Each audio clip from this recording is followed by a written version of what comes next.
It's clobbering time.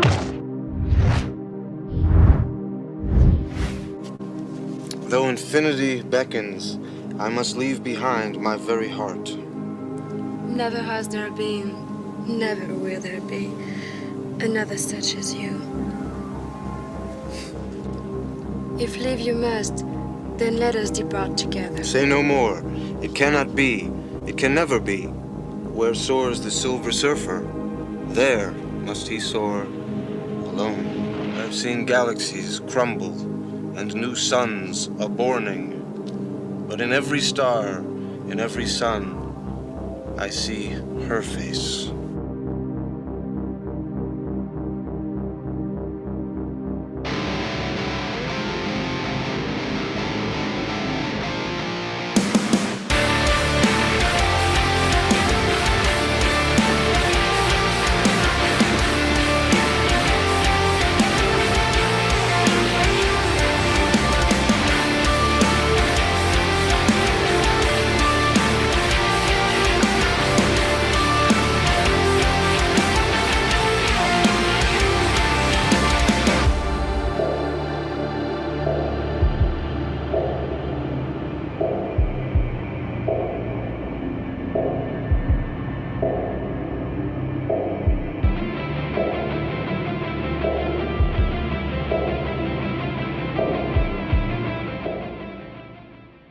My name's Actual Fandom, and I've gained some powers.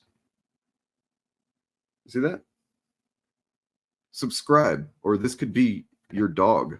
Any of you incels, QAnon, 4chan, Snyder Cut motherfuckers want to get out of line now? Anybody?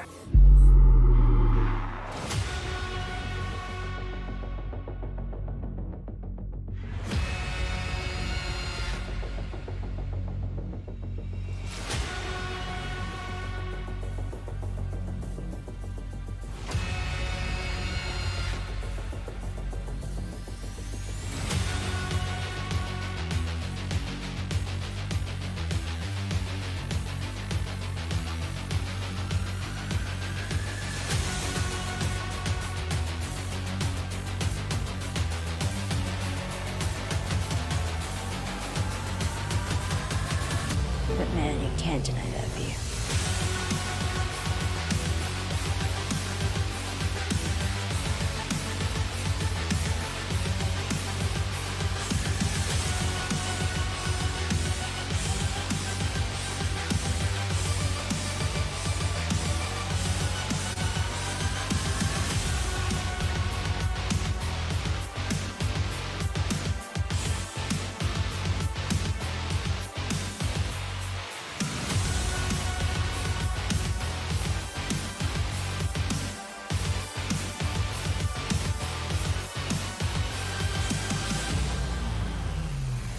Got it.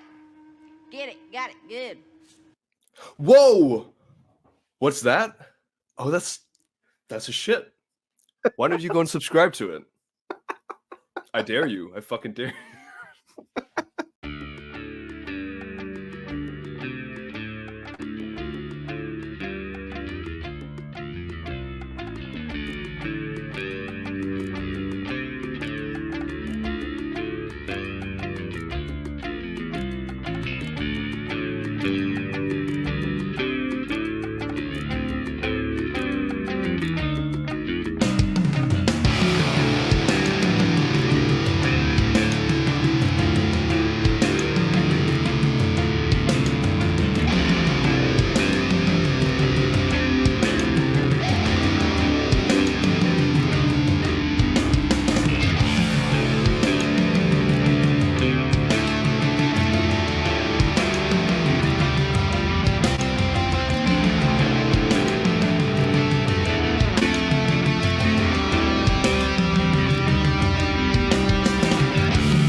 motherfuckers.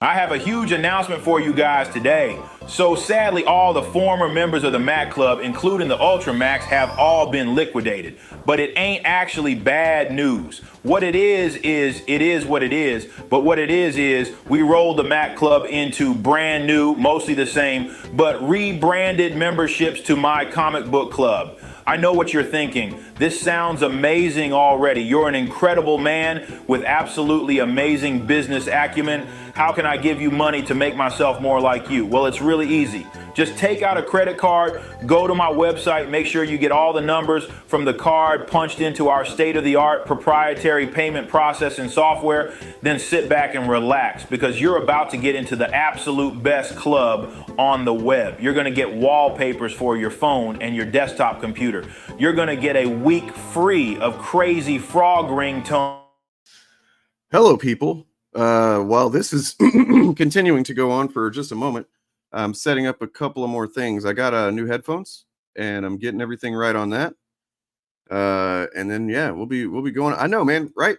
It's fucking perfect term for what this stuff is, right? I know you agree with that. Anyway, yeah. Another minute or so. Let me go ahead and start the old FAP intro here. It's in here somewhere, right here, maybe. But yeah, like it's everybody. I know, but it's like Chinese, I think. You know, the question I get asked most often is, Tony, how do you go to the bathroom in the suit? Just like that. Any of you incels, QAnon, 4chan, Snyder Cut motherfuckers want to get out of line now? Anybody? Children! The only way that you can really stop this kind of thing is to arouse public opinion. It's very upsetting. It has a bad moral effect. Forced adversity.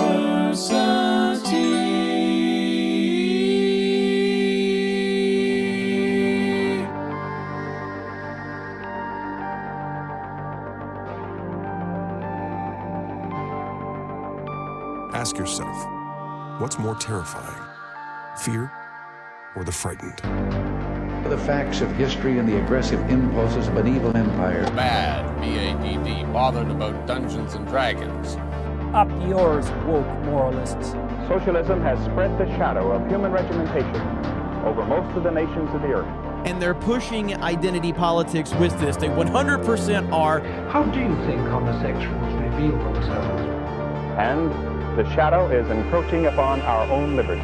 I think there ought to be a law against them. Tonight I'm going to show you why. We are. We're going to show you exactly why. So it finally happened, folks. Somebody finally asked me the question that I've been just like dying for somebody to ask me. One person, and that's enough. That's enough for me to finally answer the thing that I just wanted to talk about. And that is the words here at the right there. These words. Those words are lyrics from a song from an artist called Pussifer. That's right. It's like Pussy and Lucifer. Yeah, that's just the words from that song called The Remedy. There you go. Now that one person that asked knows, and the rest of you do as well. I think it's fitting. And but you know, who cares what I think? Because I'm just some dude. You know, just some fucking guy. But somebody special's here. Because, you know, they're here pretty much every week. Morgan. Who, me? Oh, shit. We're here. Wow. We are here. We are live. We're doing it. We fapping. We fapping. Once again, infiltrated your channel like I do pretty much every Sunday. Yeah. Well, and then you're moving in on Fridays too, apparently. So every so often I make a cameo on Friday, you know. And we welcome it. We love it. Thank you. Pink Bunny Zero, thank you. You know, I've changed the intro to like the initiative. I've changed the intros for like my Friday show, but like pretty much the FAP intro has remained. Yeah. You know, other than a couple of alterations, like I updated the title card and stuff a little bit, but like other than that, it's all been the same because I just kind of I mean, if I can say So so, I just fucking kind of good. nailed it the first fucking time. I don't know. Yeah, just like perfect. It's amazing. Every time I'm like, oh, I love this. Just flows well. It's got the best clips. You kind of get an idea of what's going to happen here, and then what's happening is the fappening. No, not that, because that was actually That was a whole other. We should Uh, add the fappening to. we should because holy that, shit, That what was a a moment in time. yeah. I learned a lot about a lot of things during the fappening. Yeah, me too. About myself too. Same. It's like there was moments of excitement followed by moments of real fucking shame and guilt, and I was just like, oh, okay, so I see there's an ethical boundary that I found for myself. I see. For me, it was like discovering all of the new ways that it was fucked up. Because, like, for me, when I first heard it, I'm like, okay, well, this is just like, because it started as a data breach in Apple's iCloud, if I'm recalling correctly, so I could be completely wrong. It's been, I mean, it happened like 10 years ago now at this point, 2020 or 2013, 2014, somewhere in there. Yeah. And I was just like, oh, it's another data breach. Like, we really should be on Apple about their security. And it's just like, oh, this has turned into a whole like revenge porn thing. And I was just like, yeah, completely naive that was a thing before then. And just, I'm like, oh, this is like this is like actually gross. I learned yeah. a lot about myself going like, wow, people are fucking awful. Well, see, I mean, I regret to report that at first I was not grossed out or didn't, but like, we all have to kind of come to these realizations somehow, I suppose. And Yep. sometimes you think you want something and then you get it and then you're like, oh no. Oh no, I did not want that. Like, some people think that they want their robots to be gay. Now let's talk about the Transformers agenda, aka they're putting chemicals in the energon and trying to turn our bots gay. Just hadn't seen that one in a while. Sorry. I love that so much. Yeah. So today we're going to be talking about some gatekeepery. I've done a stream on gatekeeping before, but it was not an official FAP or anything because that was really before maybe the podcast. We did okay. We had a discussion. I believe Dean Page was on. We talked about his comic Return of Jake Sunrise, which the first 2 issues are available to read for free. Oh wow!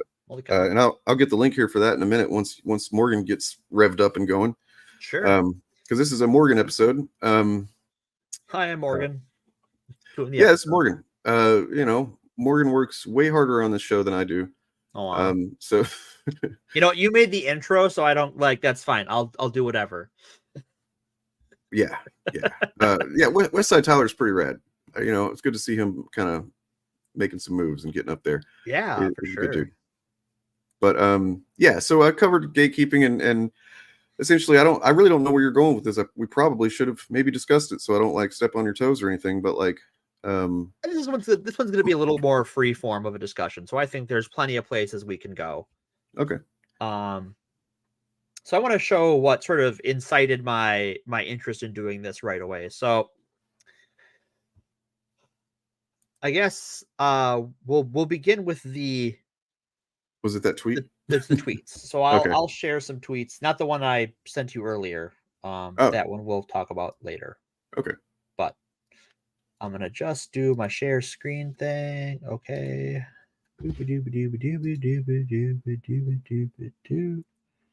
All right. So shout out to several very lovely people in the 40K online community.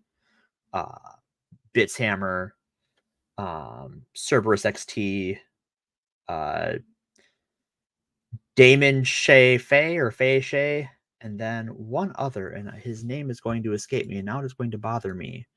Real Rad Hom, who do a lot to try and keep the worst elements of the 40K fandom at least called out, because there are this whole story starts in the Warhammer 40K fandom, of which I am occasionally a part, depending on my. I have a lot of hobbies. I do play Warhammer, yes. Not as much as I would like, considering how much money I've spent on it and how much, time I've read and all sorts of stuff. But, there's only so many hours in the day. So this is a response to a tweet from someone who is pretty active in gatekeeping. They self-identify as a member of the Legion, as they call themselves, which is a wannabe gatekeeper militia. They have a Discord, I guess. Oh, cool. Those guys sound awesome. They're very awesome. So if you could pop that screen I shared up. So I can't make it any bigger, can I? No. Yeah, you can scroll on it and it should zoom in. It is. Oh, there we go. Hi. So the quote tweet down here, we see the usual mask meme. I cut it out because we've all seen it 1,000 times. And for Anthony, 40K, for Space Marine 2 is been delayed for the 8 millionth time. It's a whole thing. But yeah, so this was someone who is involved in gatekeeping and is a proud gatekeeper. They're going to be 21 in a couple of weeks and they don't have a partner and they are sad about this. And this got me thinking, because I saw this post before it was quote tweeted. But this line here, gotta wonder how much of that rage bleeds into their life, really got me cooking. Because like when I play 40K and other games I'll read it out. So the tweet being quoted says, I'm going to be 21 in a week or so and still no partner. And they've got a sad face emoji meme thing. Mm-hmm. And then the person quoting it says, this is a 40K gatekeeper. Someone who decides that being abusive online to those he categorically hates is more important than being chill and fostering a welcoming hobby. Gotta wonder how much of that rage bleeds into their life. And then anonymized because I don't want to be a dick. And then I also remove the name of the person posting it so that no one goes and harasses them more than they already get harassed, because Twitter sucks. Am I missing where the rage is? This person has posted a lot of awful things. The person who is being anonymized. They have said a lot of awful things, and they are part of a group of people who have said a lot of awful things about others and myself. Oh, I see. I could pull more quotes if people want receipts. I believe you. I believe you. But this talk about how much rage it bleeds into his life got me thinking about, like, how do you share your life? Because that's what having a partner is, right? It is sharing your life. Mm-hmm. Letting someone into your physical personal space in a lot of cases. But you can't share your toys. And though 40K is a big multimedia franchise with books and video games and multiple miniatures games and animated shorts, it's a game about toy soldiers in space at the end of the day. Mm-hmm. If you can't share your toys with people you don't even know, how can you share your life?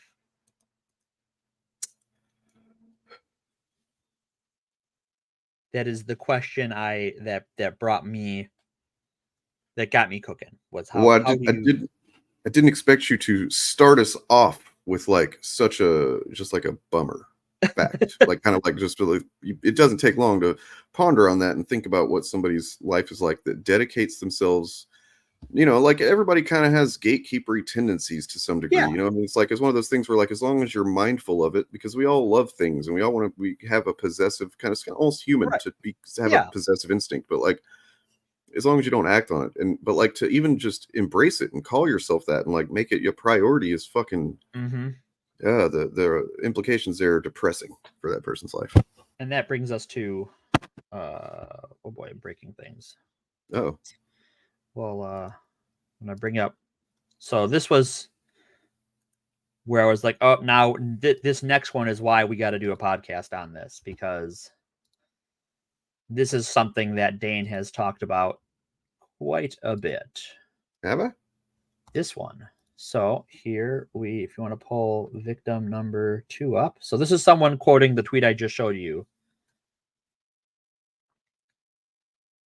And it reads, fostering a quote unquote welcoming hobby is what killed Magic the Gathering, D&D, Pathfinder, World of Darkness, Doctor Who, Star Trek, Star Wars. I could go on. Gatekeeping doesn't keep out people who are interested. It keeps out posers who pretend to be interested. Oh yeah. Okay. Well, look, they've got a point, because when was the last time they stopped making Magic the Gathering. Everybody stopped playing D&D.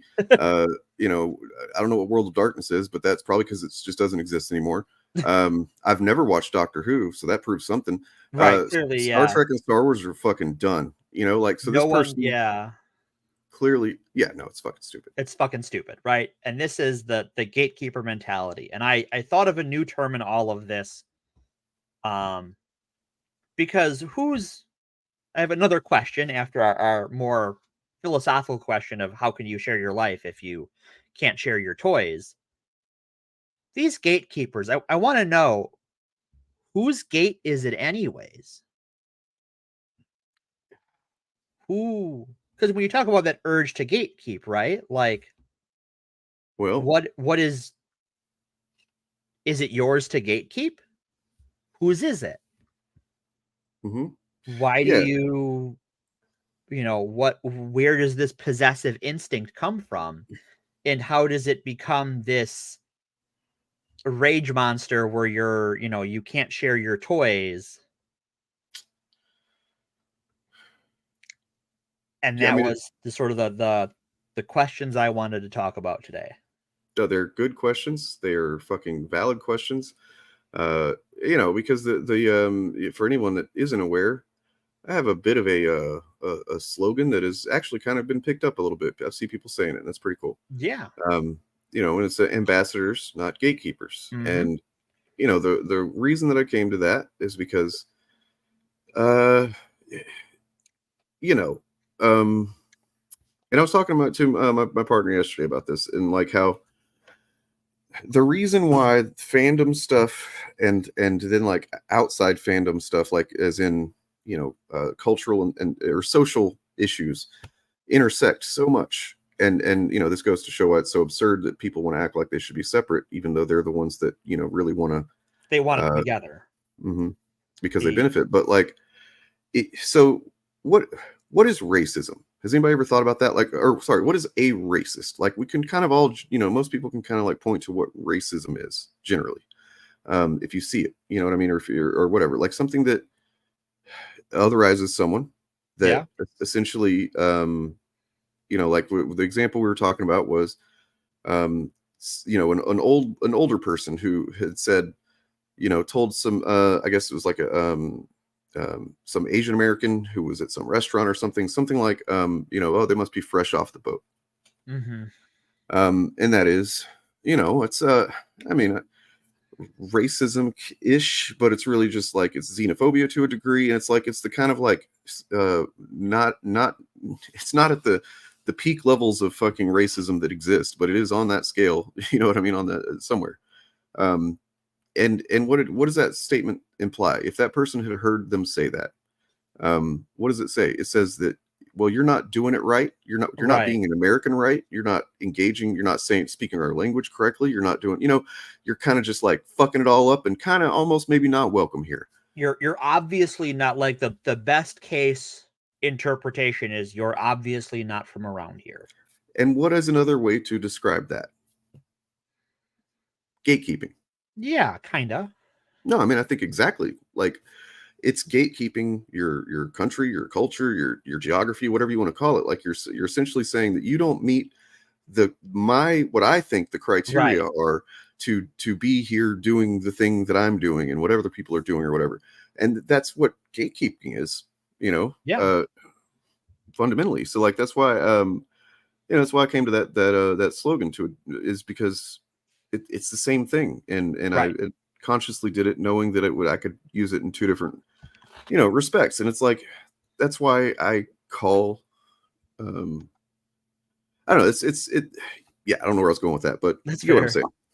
So yeah, I think, when I'm, the little bit of notes I made for this, because I was looking for a more, free-form discussion, talks about, like, when we've covered all these moral panics and stuff, like, they're all kind of the same song, but maybe the lyrics are different, right? The beat remains the same, but at the end of the day, there's a xenophobia.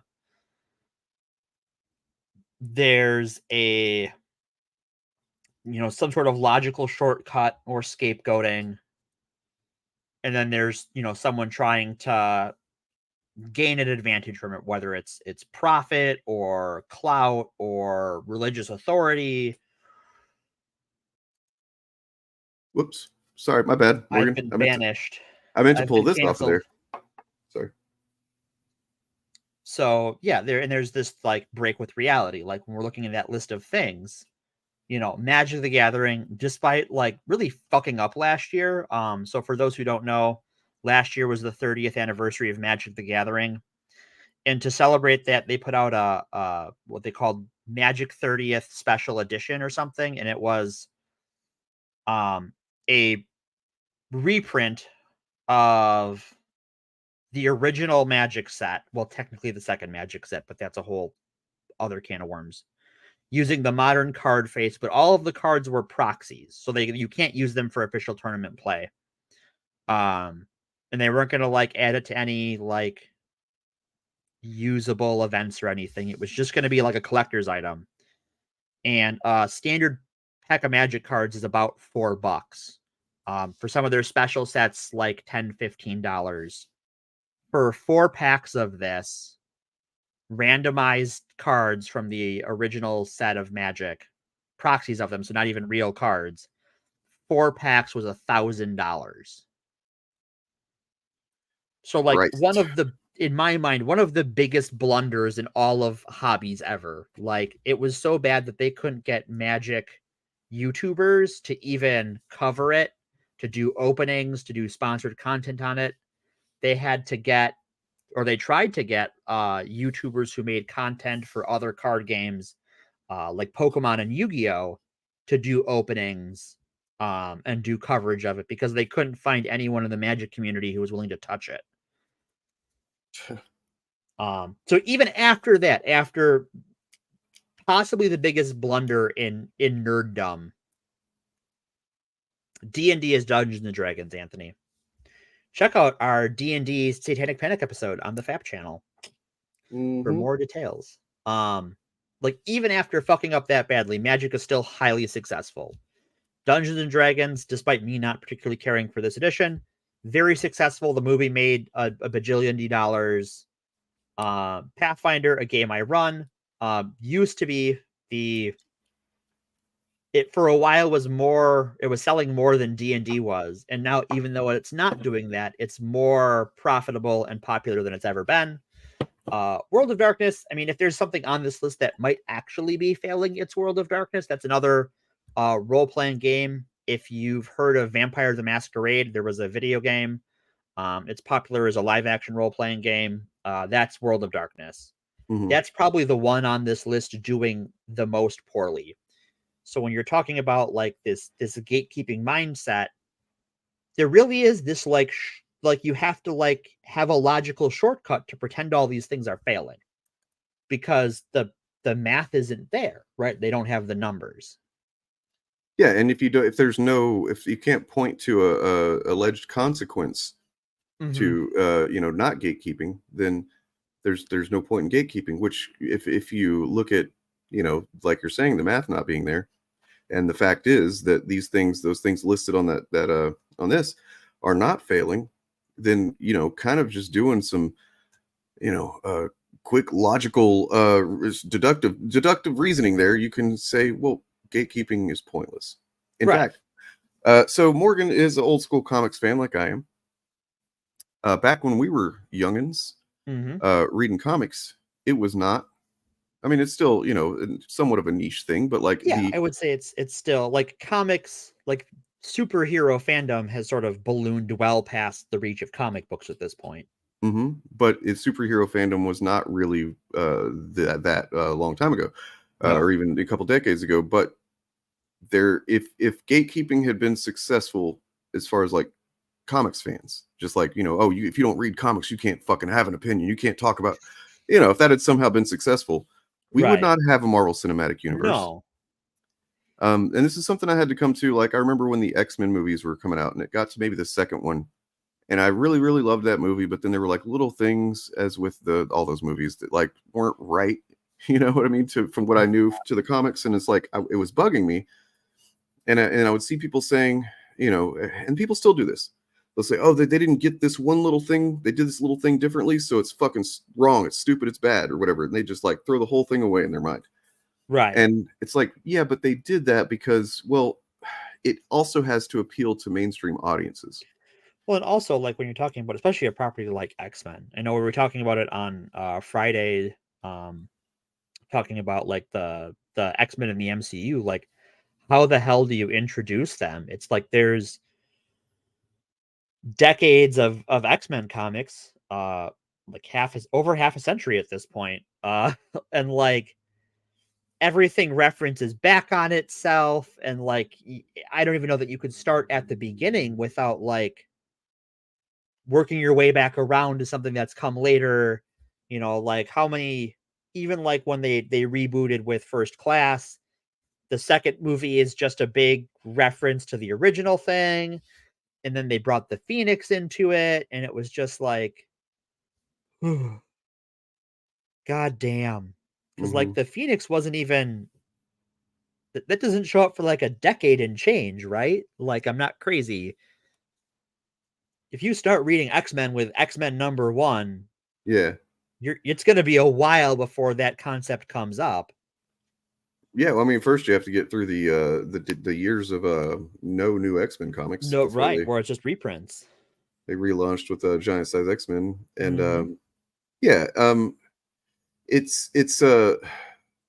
but what I had to eventually come to, basically, in order to enjoy these things, because I wanted to, and for the most part, I did. And then I'd have these little gnawing things as a hardcore fan, and I was like, I don't want to be that way. I want to enjoy this for what it is, because it's an adaptation, And also, I'm fucking not an idiot, and I understand that if they don't change certain things, even the MCU, which has done a lot better, but for the most part, of like, being more like the comics, so to speak. Sure, but it's changed a lot. They have to change some things, because you can't, like, let's see, what's a good example here? Okay, Deadpool 2, very good, very fun movie. I enjoy it. They did not get into Cable's fucking origin. No, really, barely. like they just like a very superficial thing that's just like, oh yeah, he had a family and daughter and stuff. Okay, cool. But they did not get into the comic origin. No. Because that would have been like the whole movie, and then it would have been a cliffhanger that they would have had to pick up on the next movie, right? Just to get to his origin. Because his origin begins with Scott Summers loved someone very much, and then she died. How that matters? We'll get there eventually. Strap the fuck in. Then there was a clone that was also like she was possessed by a demon or something, and like couldn't control demons. And then she also, first it wasn't clear she was a clone, and then she was a clone, and then the other one came back, and then there was the Phoenix, and then the baby was born, and then the baby was born and given the techno-organic virus, and they had to send the baby into the future in order, like it just goes on and on and on and on. You can't, right? Like that would be its own movies. But you see people trying to, and these are like more casual fans, to be honest. And I'm not saying that in a negative sense. If I ever say casual fans, I know there are people who will use that disparagingly. I don't. Sure, I don't. No, there is nothing wrong with being a casual fan of something.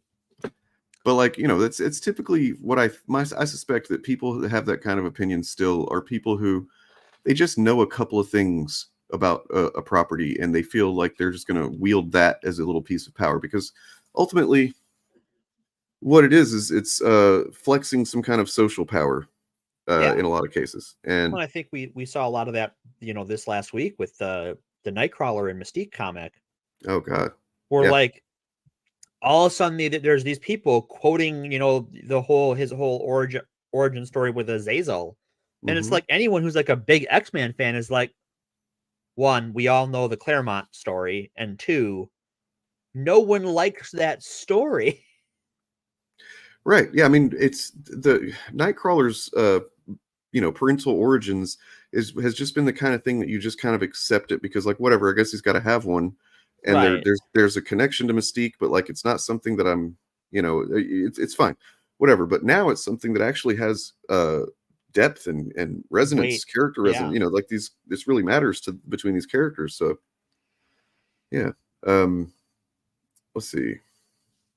Yeah, so I wanted to show just a quick clip here. I've shown it before, but Sure. like this is I really appreciate this this YouTuber, and I think her name is in this clip. If not, I'll need to find it. But this is a short I believe she put out a while back, and she's kind of a Star Wars YouTuber generally. And is it bad, Byron? I mean, what's that mean? It's not like Byron is asking what is a gatekeeper before that. So what a gatekeeper is a gatekeeper is a person who appoints themselves to keep people out of a fandom that they see as not belonging. And after this clip, I'm going to get to how I view like the one type of gatekeeping that not only do I think is okay, but is necessary. Sure. And we'll get to that. But like, just real quick, here's just an example of, well, you'll see. Okay. Share with you what happened a couple weeks ago, and just keep in mind, I am one person and this is one incident. Stuff like this happens every single day, whether you see it or not. I posted a video that was an unboxing of the new Ahsoka toy line from Hasbro that they gifted me, and I was really excited about it. I love Star Wars, I love collecting, and I was excited to share it with my following. But someone on Twitter decided to repost my video, and they said this, and here are some of the lovely responses on that tweet. A YouTuber decided to make an entire video making fun of my content and then personally attacked me. We're not sending him toys to review. We want the young crowd, the hip, the TikTokers. You're right. Why is he dressed like Haldo? Up close, it's supposed to be. This Ahsoka headpiece is absolutely adorable, and it talks. Adorable. This Is it a boy or a girl? Chatterbag Chopper. Does it matter? Criminal, super cute. So like, cringy. Oh God, I'm gonna be sick. And then he posted this to his 30,000 subscribers, who then also attacked me in his comments, and he liked every single one. What a gross weirdo. Including this one about unaliving me. Jesus. I don't want to sleep over this, but I'm not going to let you tell me that this doesn't exist. I hope you learned something today, and I hope the community as a whole can do better. Yeah, you need an imaginary puppet to agree with you. That was Hey, now, come on. Grogu Fleck is right here, guys. Like, well, you didn't invent that puppet. That, Grogu Fleck is alive in our hearts. Okay, fair enough. But yeah, like that's and of course there you could probably still go to that guy's freaking Twitter and look and see where there were people like essentially the thing that they were saying was that this isn't misogynistic, this is just because she sucks or whatever, and it's like right, but like come on, man. So one thing that like watching all the drama around 40K the last couple of weeks has centered around attacking a couple of queer creators. Mm-hmm. And it is a lot of like this rotating game of someone says something awful, someone says that's not awful, and then when they're questioned about it, the third person or the third comment will then be, well, yeah, it's fine because you're gay, or it's fine because you're queer or trans or whatever. Like it's not bigoted because we should be a bigot against you is kind of the logic. Yeah, very logical for sure. Yeah, it's very circular. And just dumb. But intentional, right? Like it is intentionally frustrating. It's not done because they're stupid. It's done. There's an intentional pattern to it. They're dumb in other ways. But this tactic is kind of, we see it in a lot of fandom spaces, by these self-appointed, self-identified gatekeepers, mm-hmm. where they, they'll appeal to the lore, or they'll appeal to the author's intent just talking to my girlfriend earlier about the Star Wars theory, being the biggest Star Wars YouTuber, and he's just constantly like, oh, they're ruining George's vision, and it's like, George, if he ever had a vision, doesn't give a fuck about it anymore. His vision is clouded by $4 billion. Well, and here's the thing: it's important to keep in mind that not only is it clouded by $4 billion, but he sold it all on the cheap because he was done of people like Star Wars Theory just fucking shitting on everything all the time. And, the stuff that happened with Jake Lloyd and Ahmed Best and so on and so forth. And him himself, right? Like, George was done. George retired. George's vision is he doesn't give a fuck. He's done with you people. Well, and the thing is like it would still be kind of dumb, and I wouldn't think it was valid if they were ever actually representing these creators correctly or accurately, right?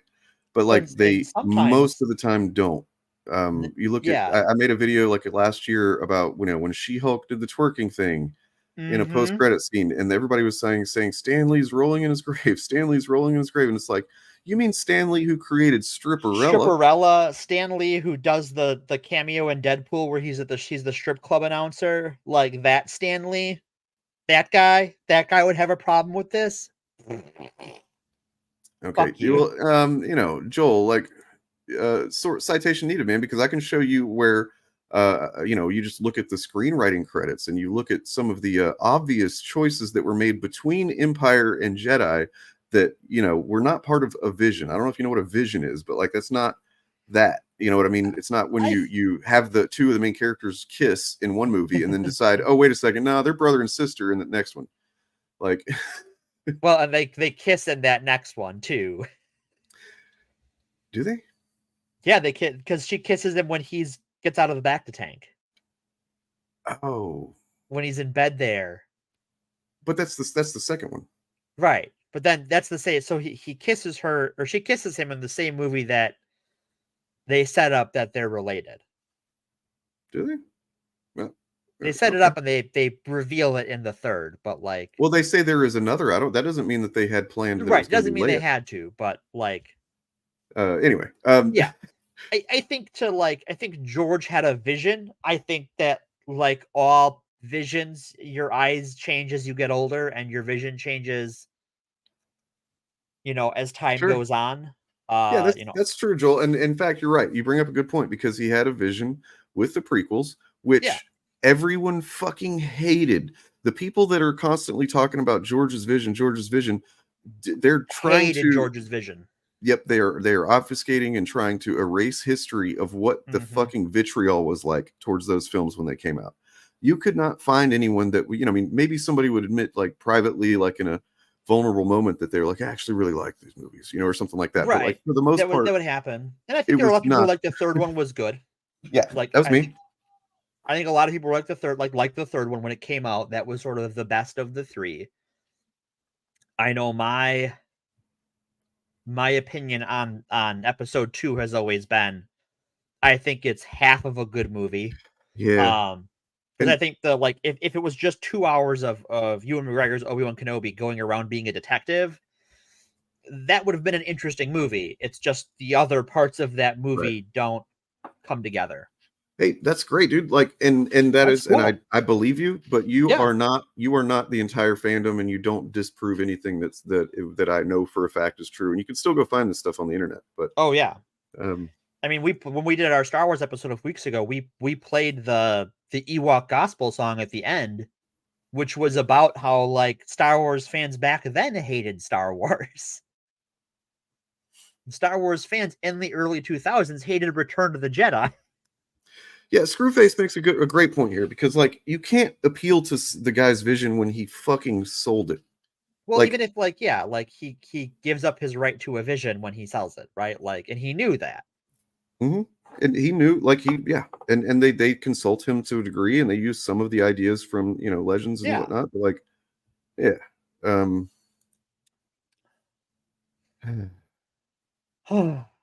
but yeah, so I have an alternate name for these self-described gatekeepers. because I don't think they're keeping any gate, right? Because other than being loud and obnoxious on the internet, nothing they do stops me from going into a game store. I mean, maybe not right now because they're all closed around here already, but a few hours ago, like when I was at a game store running Pathfinder, from getting up and starting Magic the Gathering. None of these online people could stop me. They can, shout queerphobic slurs and say we should get the wall, helicopter rides or whatever, but nothing would stop them. Nothing would stop me from getting up, going over to the 40K section and grabbing a new box of crisis suits for my Tau army. They can't gatekeep shit. What they are is field squatters.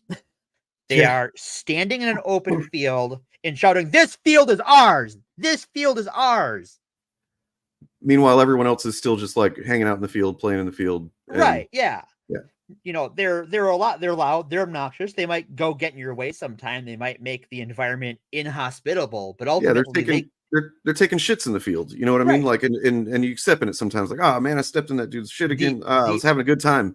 Right. The only gate they are keeping is the door on the galaxy's smelliest latrine, an outhouse that has not once in the history of humanity been cleaned. That is the gate they are keeping. Their own pile of feces that they masturbate into. So that isn't a very, you want to talk about vision. I see you, Almighty Tallest Zero, and I do play, and I've got you. I got you. We're getting there. I'm just gonna, whenever we take kind of a pause, or it's a good moment for it. Sure. So yeah. All right. So I wanted to kind of show this.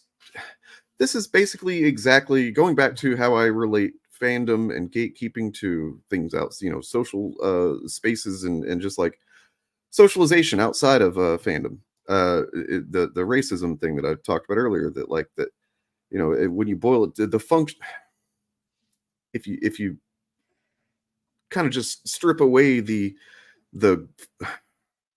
sorry, I'm trying to think of how to say this without fucking making it sound problematic or something, but sure, let's just look at this, because this is the way that I look at this stuff, and I talked about this whenever we talked about gatekeeping before, but it bears repeating.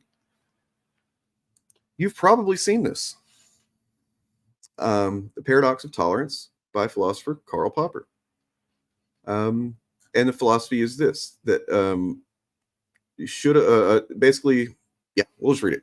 So you've got here a couple of people, and they're saying, no Nazis. We don't want any fucking Nazis in here, which is, look, that's gatekeeping. It is.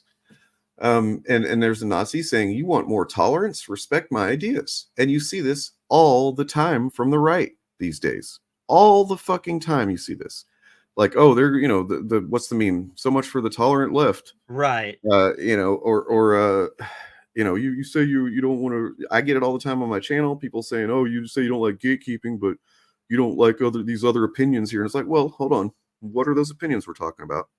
Because, as this points out, so should a tolerant society tolerate intolerance? It's a paradox, but unlimited tolerance can lead to the extinction of tolerance. So you have to have a hard line cut off, like, and it's this and this isn't arbitrary. This isn't based on my subjective feelings or anybody's. It's based on fucking evidence that plays out over and over again, has played out, a couple of times pretty historically, tragically, right? So yeah, pretty much. When we extend tolerance to those who are openly intolerant, so you got the guy here. Let's give him a chance. To Hitler, right? The tolerant ones end up being destroyed, and tolerance with them. Any movement that preaches intolerance and persecution must be outside of the law. As paradoxical as it may seem, defending tolerance requires to not tolerate the intolerant. And there's the book that this is from is The Open Society and Its Enemies by Karl R. Popper. And I think that makes a lot of sense for like the one example of gatekeeping that is not only okay, but is kind of it is necessary in order to maintain a healthy fandom or a healthy you know, it's like there was that town that had a bunch of Nazis move in. I think I have a video clip on it somewhere. Maybe I'll find it if we have time and look at it. It's like a short news clip. But there was a town somewhere, I forget what state in the US, but like basically a bunch of Nazis moved in. Like literal fucking white supremacists. Sure.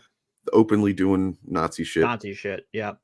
And eventually the town ran them out because, you know, who wants that shit there? No one wants that shit. Nobody but Nazis. Because they come in Basically. and they you know, you want to talk about them, you know, taking a shit in the field every now and then. Whenever you let a bunch of them in, then the field becomes shit. Yeah, the whole field is then shit. So I think this is because they will often like try and throw this back in your face. Oh, you're the real intolerant ones, so we shouldn't we shouldn't tolerate your intolerance. I think here is a distinction, and I think it's an important one to lay out, is that because I run organized play games, right? There are rules you agree to abide by.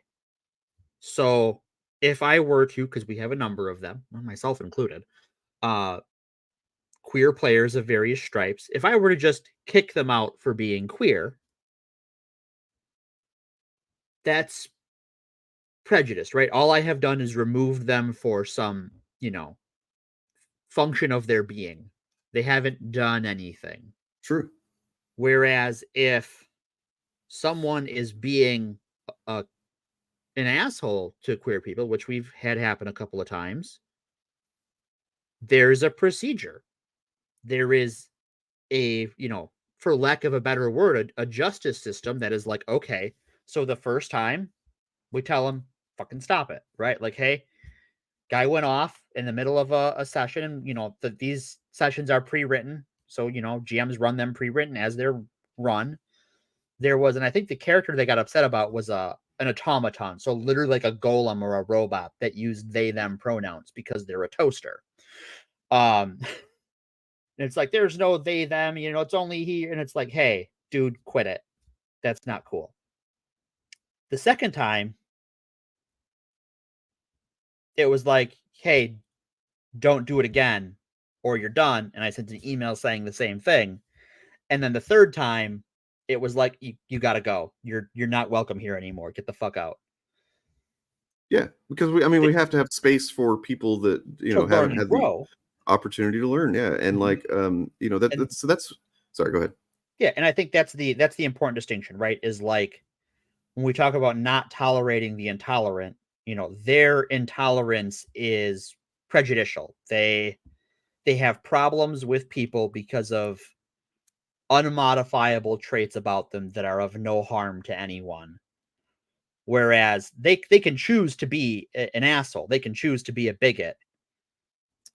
And we can try and help them get better, but if they refuse, we can tell them to leave. And we do. So if you watch my recent video, which not many people have, but that's okay.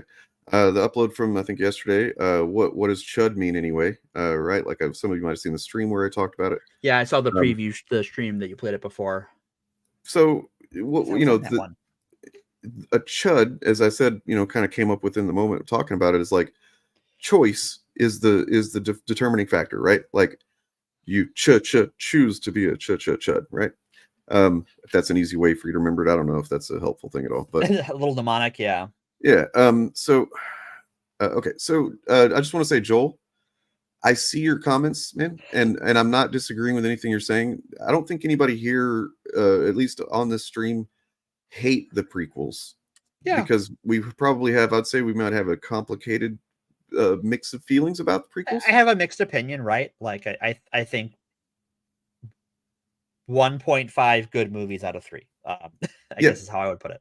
And the thing is that you shouldn't feel threatened, even if we did hate it. You shouldn't feel like threatened by that because it seems like maybe you're younger. I saw somebody else say that was their childhood. That was not my childhood. That was my early adulthood. That was and my I think teen years. So and that's that's one of the things that I came to when I've started this channel and stuff was like, look, the original trilogy is my Star Wars, but I have seen people, it's hard for me to understand, but there are people who prefer the prequels, and I have to give them that space. I would be a fucking asshole if I'm just like, that's stupid. I'd be a gatekeeper, you know? Well, yeah, I posted a while ago. I think you can be a Star Wars fan without ever watching a Star Wars movie. True.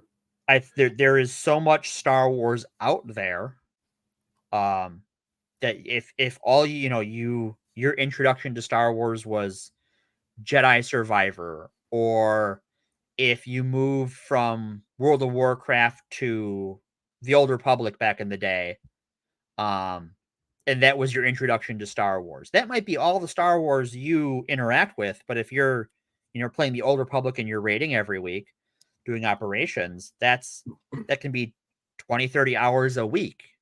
And that might be all the Star Wars you're still a Star Wars fan. Yeah, Bob gets it right. Anyone who likes any piece of Star Wars is a Star Wars fan. Right. And the example I've used before is Spider-Man, right?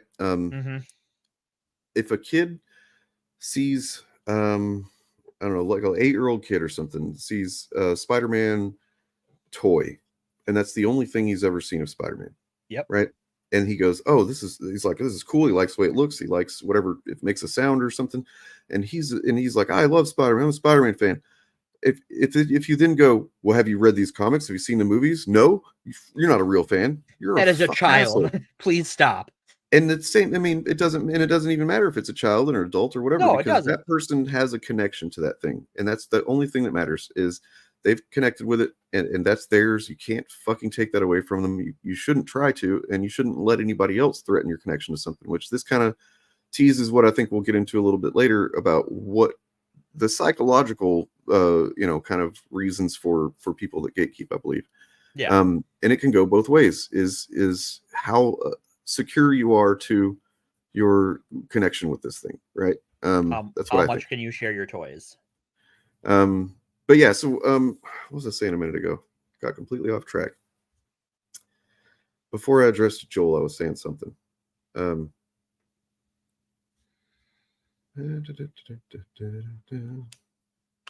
don't have to stop talking about him, Joel. I just didn't want you to feel like you seem like you're being defensive of what we're saying is all. Yeah. And one of my personal rules is it is okay to like something, and it is okay not to like something. Like there's one of the guys who works the counter at the game store we play at. They brought a new person on, and she was like asking one of the older guys, like, "Oh, you don't like Star Wars? How could you?" And it's like, stop. It is okay to not like things. Bob, you fucking nailed it, dude. Bob, you got me. All right. So, yep. Okay. So Spider-Man, right? I know a lot about Spider-Man. I know a lot about X-Men. I know a lot about Batman. I know a lot, I know a lot about comic lore. I know a lot about the behind the scenes stuff, the industry. Definitely not as much as others. By far, there are people who are way fucking more knowledgeable than me. But I know, I'd say more than the average fan might. So if I decided to be a gatekeeper, I'd be a pretty good one, and I'd be fucking vicious, right?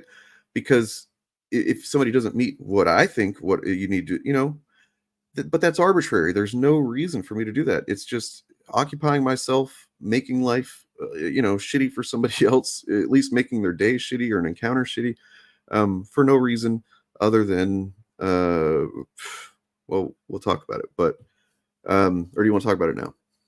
You can go ahead. You can go off. Okay. The psychology behind gatekeeping. And so I have a saved comment here from Lucifer here. Hit it. It's very much about associating your own identity by way of brands, and therefore how you identify yourself, being made vulnerable by someone you hate, also using them as identifying signifiers. It's a fragility of id. Oh, I love that. Yeah. So ooh, spicy. Look, the reason I do this content is because fandom, the stuff that I talk about, the things that these are very important things to me, and they were important to me when I was much younger, and I didn't really, I've talked about it before. I didn't have a lot of great things going on in life. In fact, I had some kind of negative things going on, but I had my connection to this stuff. And there was a time when I did feel threatened and challenged whenever these things started becoming more popular. And I started seeing that, like, oh wait, there's just like random people I'm encountering or like know a little bit more about comics or whatever, and they're talking about it more, and they would have opinions that I did not fucking like. Right. You know what I mean? Mm-hmm. And now you feel that fucking, this reflex to just be like, no, fuck you, that's wrong. And it's like, but it is an opinion. It is. Mm-hmm. And their opinion doesn't change my relation to thing, because if I had never heard that person's opinion, my life would be unaffected, just like it's unaffected that I heard it. You know what I mean? There's a name for that in the tabletop role-playing game space, and it's grognard. Grognard. Yeah, so they're the people who are like, whenever a new version of the game comes out, it fucking sucks. They're the sort of people you see. They a lot of them call themselves like OSR fans, which is old school Renaissance, which is like new games designed to emulate how like the original D&D was without violating any copyright. But they're very much and very often they don't like that role-playing games are more popular now, that they're different than the ones they like, often because they're more inclusive, and they'll often complain about how back in their day it was like nerdy and no one liked you if you played D&D, and now like fucking everyone does it. And for me, like I've been at this 20 years, and that like it was the nerdy weird thing that I did, like, but we put in that work, and now it's not right. Like we helped build that, what exists today, and now all these other people can enjoy it, and it's not like some pariah thing. That means we did a good job of building good communities and building good environments. We should celebrate that, not be mad about it. Yep. I mean, and a lot of this comes from and this is something that you had to be mindful of and work on, is like the kind of, I guess, metaphor I've used before is that when you form a strong attachment to something when you're younger, like for example, a lot of people got into comics in the early 90s, early mid 90s, when this big boom. We had the comics boom. You had a bunch of like killer animated series. You had, Batman and Superman, best among them in my opinion, but Spider-Man, the X-Men show, a bunch of other ones that I had never even realized had shows until more recently. So yeah, there was a Silver Surfer for a season. There was Iron Man. It was a lot of shit. Fantastic Four even. But anyway, so the thing that happens, I think, is that people, they grow up and maybe they don't really nurture that fandom anymore. Is like they're not. A lot of people don't stay active in it. I even went through a period whenever I wasn't really. It's like I still considered myself a fan of these things. I still would think about them and appreciate them, but I wasn't like in consuming new media. You know what I mean, or anything like that. Yeah, like I know for me, like Ultraverse. Yes, there was an Ultraverse show. Really? There was a Savage Dragon show, for fuck's sake. That's wild. Yeah. I know for me, like after AVX, I was kind of done with comics. Like I tried to keep up and I was just like, nah, I think I'm done. And it was a good few years before I really got back into it. And it wasn't even like Cape books that got me back into comics. It was fucking Transformers. Nice. So what the thing that I've said before is this, like what I did was I froze that connection that I had as a child in amber, or maybe in carbonite. Oh, there we go. Froze it in carbonite, and I set it up high on this shelf, or maybe a pedestal in my mind, right? Yeah. And that's where it was. Like that was what it was to me, and that's what it must be. Right? Like and I never even considered that other people might have had some different understanding of these things or different. It's like that's just what it was, right? Right.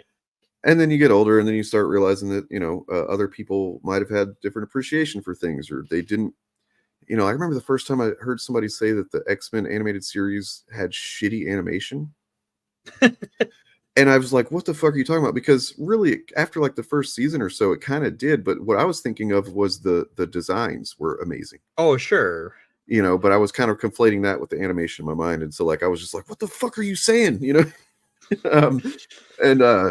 Yeah, like I don't think I watched that one till I was older, and I was like, yeah, they're like, especially comparing it to Batman, it's like, oh wow, this does not look as good. But Batman is the Batman animated series is timeless and amazing and very special, and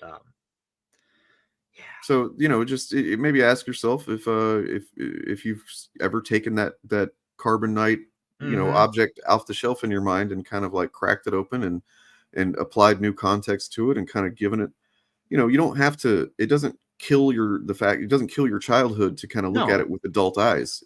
In fact, it's kind of healthy to do that. It is, yeah. One of my favorite stories about this is I had a friend who was fucking huge, like talked about how much he liked He-Man as a kid. And it was very influential to him. And when it finally came out on DVD in like 2006-ish, he was like, hey, do you want to come over and watch He-Man? And I'm like, I have never seen He-Man. I know nothing about it. And it does not seem that interesting. I'll pass. And he calls me up a couple hours later and he goes, I don't know what to do. And I'm like, what's going on? This fucking sucks. And it was just like that pedestal he had put it on just exploded. And just like, yeah, your memories aren't accurate. And that's fine. Thank you. Sorry, I was getting some water. Water is very important. Stay hydrated, people. Do it. So, and one thing about the people that love to make themselves the gatekeepers of these things and often become, or they have become by gaming the algorithm cynically, kind of like some of the most prominent folks on this platform anyway, they often are just really hypocritical and cynical because they're the people that are constantly getting upset because something is included or some person or some concept is mentioned in passing or whatever, and they act like it's just destroying, killing everything, and it's like they get offended, it seems like, over this stuff.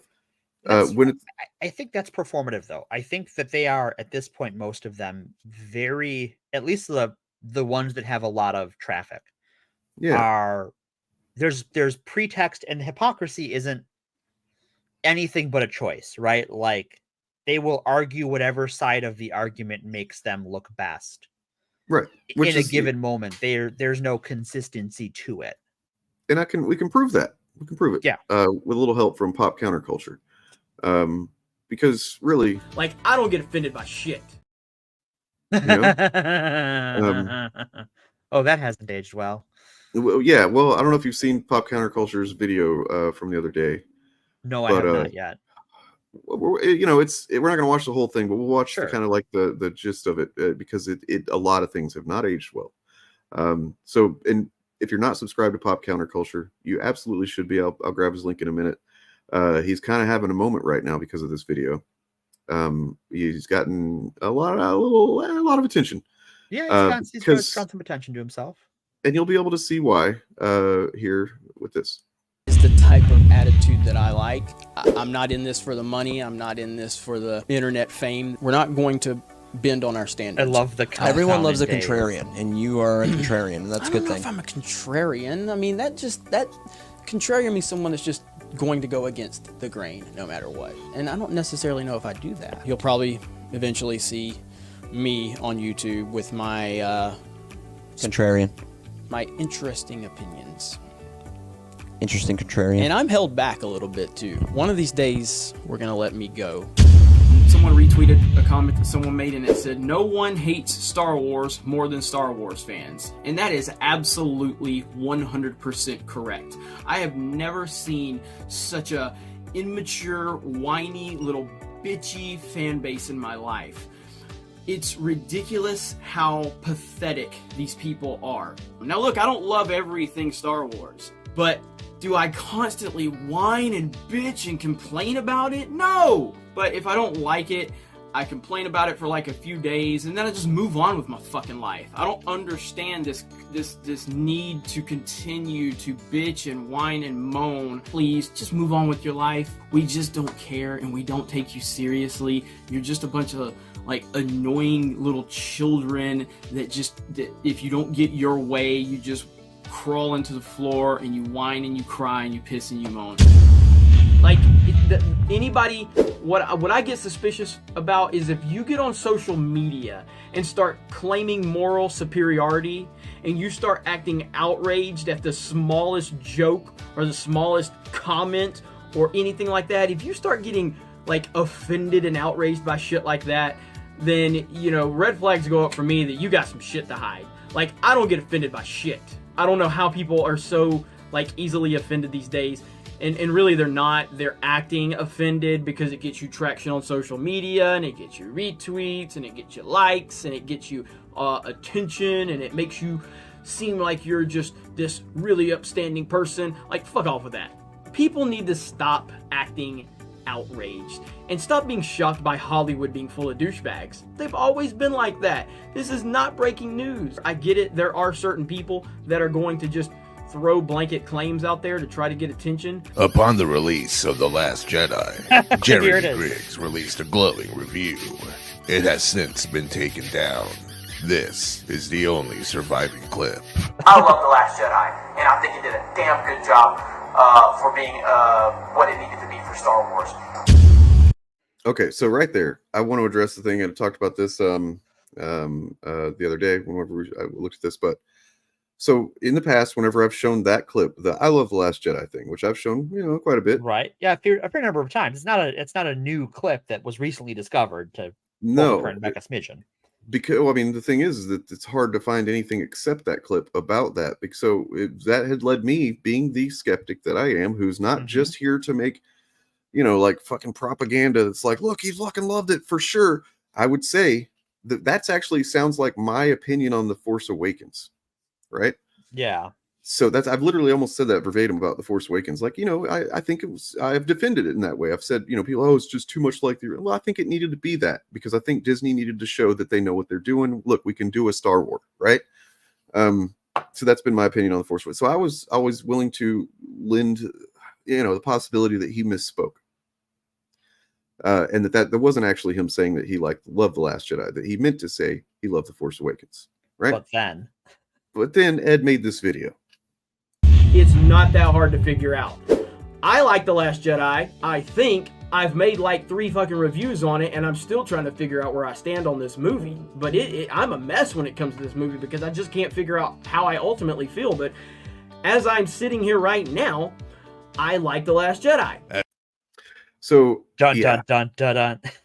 That's a big deal, I think, because like he spent a few days there, what seems like maybe wrestling with his conscience or wrestling with his decision to what he was about to do, because his friends were already doing it, as Ed's about to point out here. And so it's, you know, look, credit to Jeremy Griggs, I guess, is like he maybe was the last one to break for the grift of the main crew here. I don't know. But he still broke, so fuck him. Yeah. Yeah.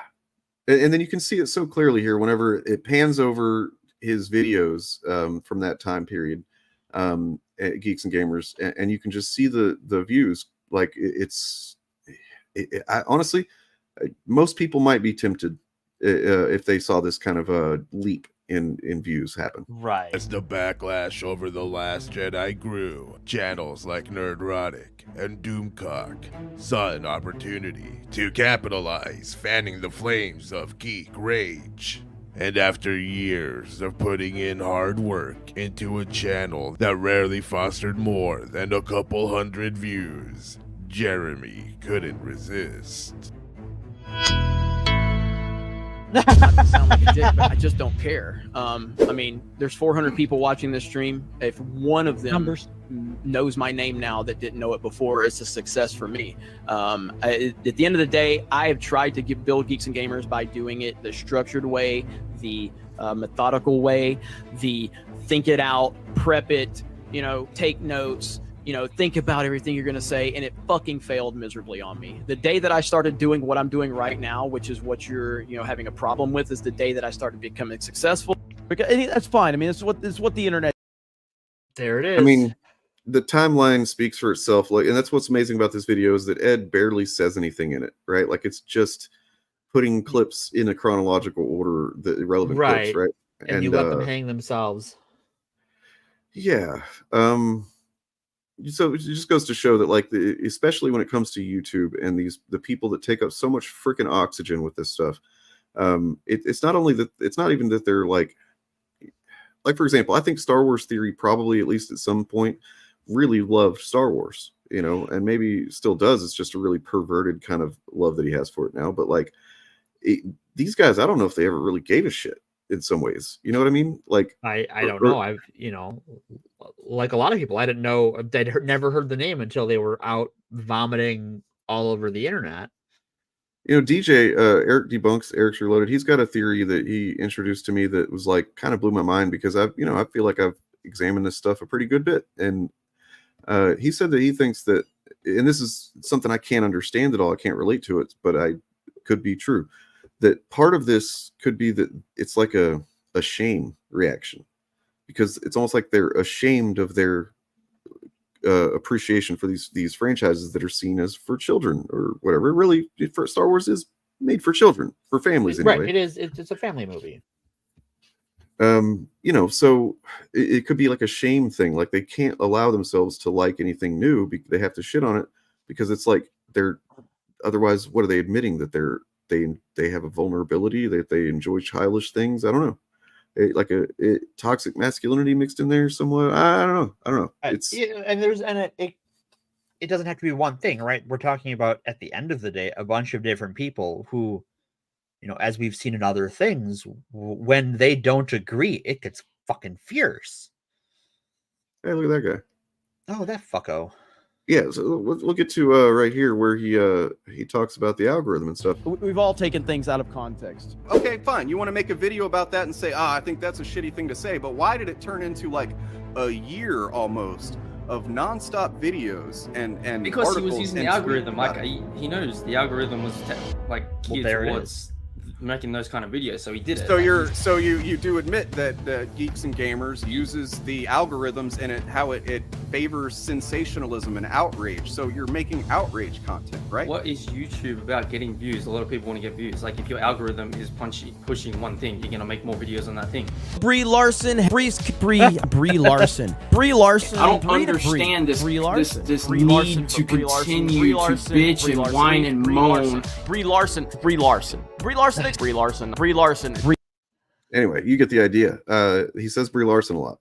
He does a lot. They all fucking love Brie Larson. But then, you can fast forward a bit. So let's check out the Mario. Oh, their flip flop on Mario was amazing. That leap that they made from it's going to be woke shit to this is the best movie ever was something right out of a Mario game. They just jumped right over what they said before. Joel, I mean, I would say that maybe question that. I'm sure he does to a degree. Like, but it's in the same way that, like, a toxic possessive relationship, yeah, there may be, like, you can technically squint and call that love, but it's not really a healthy kind of love, and it's not like any kind of love that anybody should aspire to or want. Because it's been, once you insert the algorithmic and financial incentive into it, which Star Wars Theory definitely has, it just becomes a cynical job, and he can't react positively to anything Disney does. Imagine what would happen to Star Wars Theory's channel or any of these guys if they suddenly just started saying, actually, Disney's making some great Star Wars now. Like, that would be their end. Their views would plummet. They would not. I don't know, man. Like, I think it's why they were so mum on Ahsoka for the first few weeks, because they didn't know how to spin it, because it was pretty well received, and they kind of had to get their narrative together for why it was bad. Actually, I don't get offended right there. Shit. Like, right at that moment, right there, when I saw that, I was thinking Bo Peep from Toy Story 4, Ray Skywalker. and she seems to dominate the rest of the trailer. Get it off, get it off, get it off! And as you see right here, Peach is the one that has to save him. Literally, Peach has done nothing but be stoic and smart and powerful and commanding, and Mario is bumbling, stumbling idiot. Like, I don't get offended by shit. Yeah, some good points here. Lucas passed the torch. We should honor that choice, not shit on it. And as Troy said, really, he sold that torch, passed it as being generous. Yeah, it's like he'd made a fucking financial decision. He was not, I'm sure there was some, he had to wrestle with some stuff that was his life for a long time. Right. And Kathleen Kennedy worked under him and was, trained for that role she assumed under him for years. That's who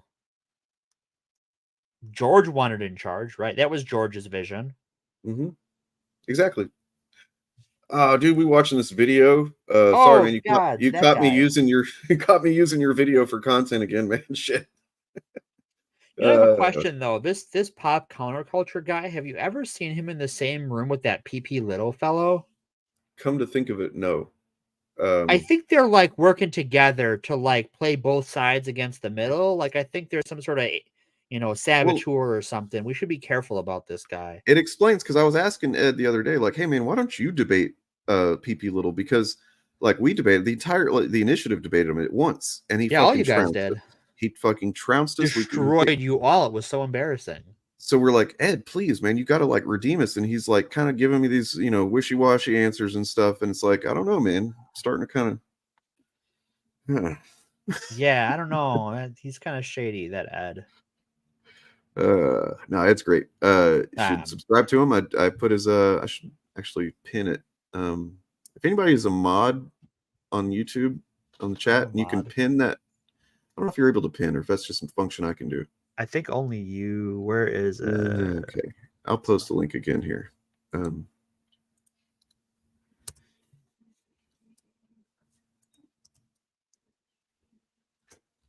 okay. Can I pin it? Wow, I can go to it. That doesn't help. Can I pin it? Yes, you can. I cannot pin it.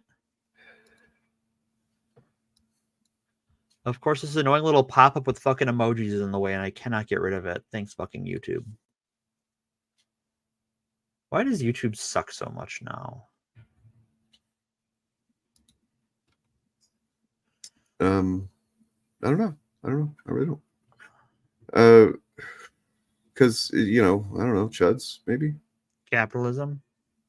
All right, so I want to talk about something. Take a little aside here, if that's okay. Taking aside. And we might look at some, here in a bit, we might look at some examples from r/gatekeeping. Sure. But right now, I've got an account from someone who has asked me to read about their story and their experience, because it is, kind of interesting. And there's a lot to it, and there's a lot of things to glean from it, I think. All right. I'm going to step away for a minute while you do that. I'll be back. I'm going to go take care of some business. Cool. Okay, so let's see. I'm just going to read this. This is a email that I got from someone who, they've given me permission to read this. So I just wanted to say, thanks for creating this channel. It's been such a shame to see what society labeled as geeks and nerds slowly become the bullies. And I'm going to try not to give too much commentary as I read through this, but like I kind of disagree with that framing, because like it's not like the geeks and the nerds are being the bullies, as we're talking about. These are cynical opportunists in many cases. Now, the YouTubers and stuff are who I'm talking about. And then the tragic thing that you are right about, and to a degree, is that they are making their audience, which, at least some of them are real fans or whatever, people who really cared about this stuff, and now have become bullies. But yeah, back to reading here. As a self-proclaimed geek, I desperately want to advocate for being aware of media and trying to avoid toxicity. I am autistic, a woman, Latina, and queer, and sometimes I feel I don't fit into the fandoms I'm a part of because I'm a perfect target for anti-fandom chuds. I love Nintendo, Marvel, Star Wars, Funko, Lego, Rick and Morty, Yu-Gi-Oh! Not sure what let's see, deathcore, metalcore, EDM, Mountain Dew, Taco Bell, and weed, all of which have a huge amount of assholes lurking in the dark, ready to send a Molotov cocktail to your house just because you're not a straight, cis, white, able-bodied, neurotypical male. And I don't ever want to hide what I love. Even if someone feels threatened by the mere fact that I know what a GameCube is, listen to every Death Clock album, drank Pitch Black and Pitch Black 2 when they originally came out, and appreciate Skrillex's more obscure works. So why am I emailing you? Because I noticed that many neurodivergent individuals become anti-SJWs because of their lack of common sense in some areas and their easy vulnerability. And taking a pause there to just quibble a little bit, common sense isn't a real thing. It's just common sense is a fallacy generally. What they lack, what neurodivergent people tend to lack is,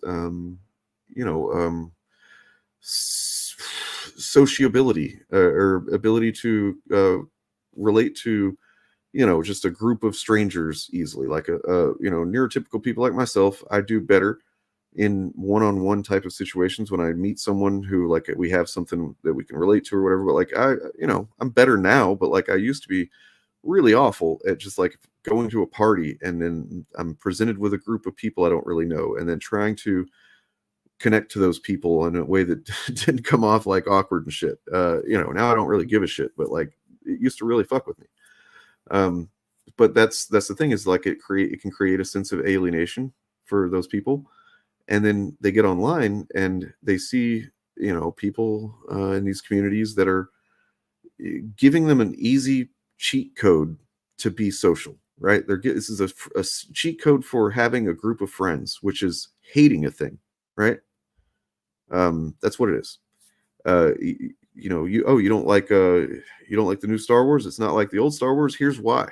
It's because of Rey. It's because of this, because of that, because they're, Kathleen Kennedy and stuff. And then people, they will attach onto that. And being neurodivergent people, we often are, we kind of have an obsessive nature.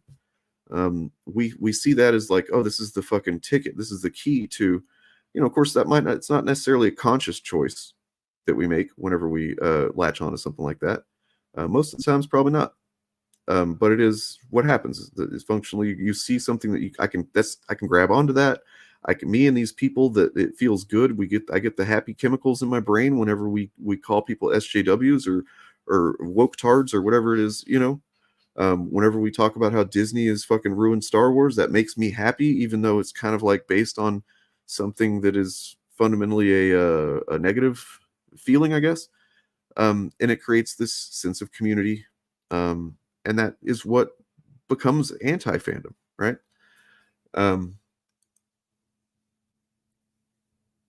Let's see.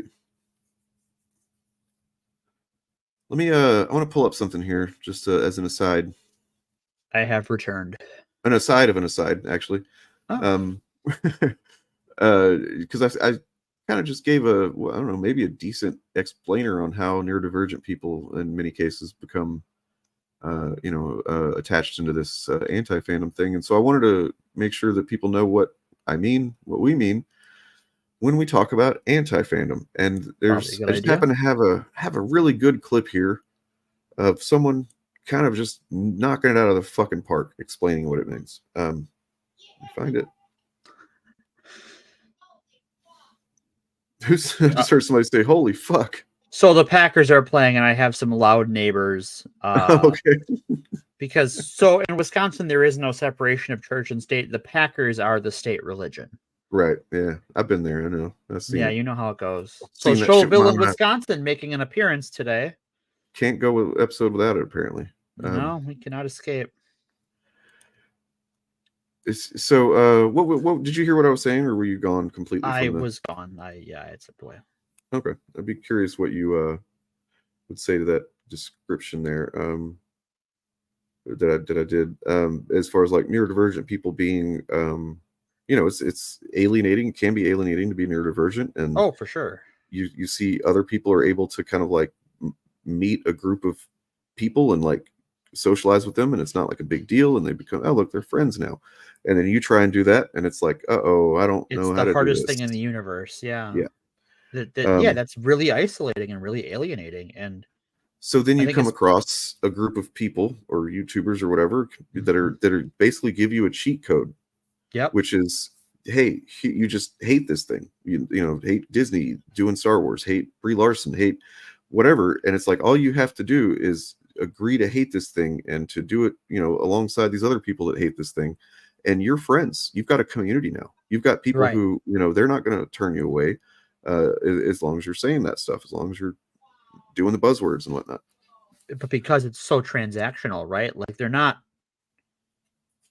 friends in the same way that, you know, when you build a friendship over a positive hobby, there's this inherent like transaction to it, right? Like they like you because you say the magic words. They don't like you because there's something about you that you like or that they like. It's that you toe the line. Well, I found my definition presenting here, pillar of garbage.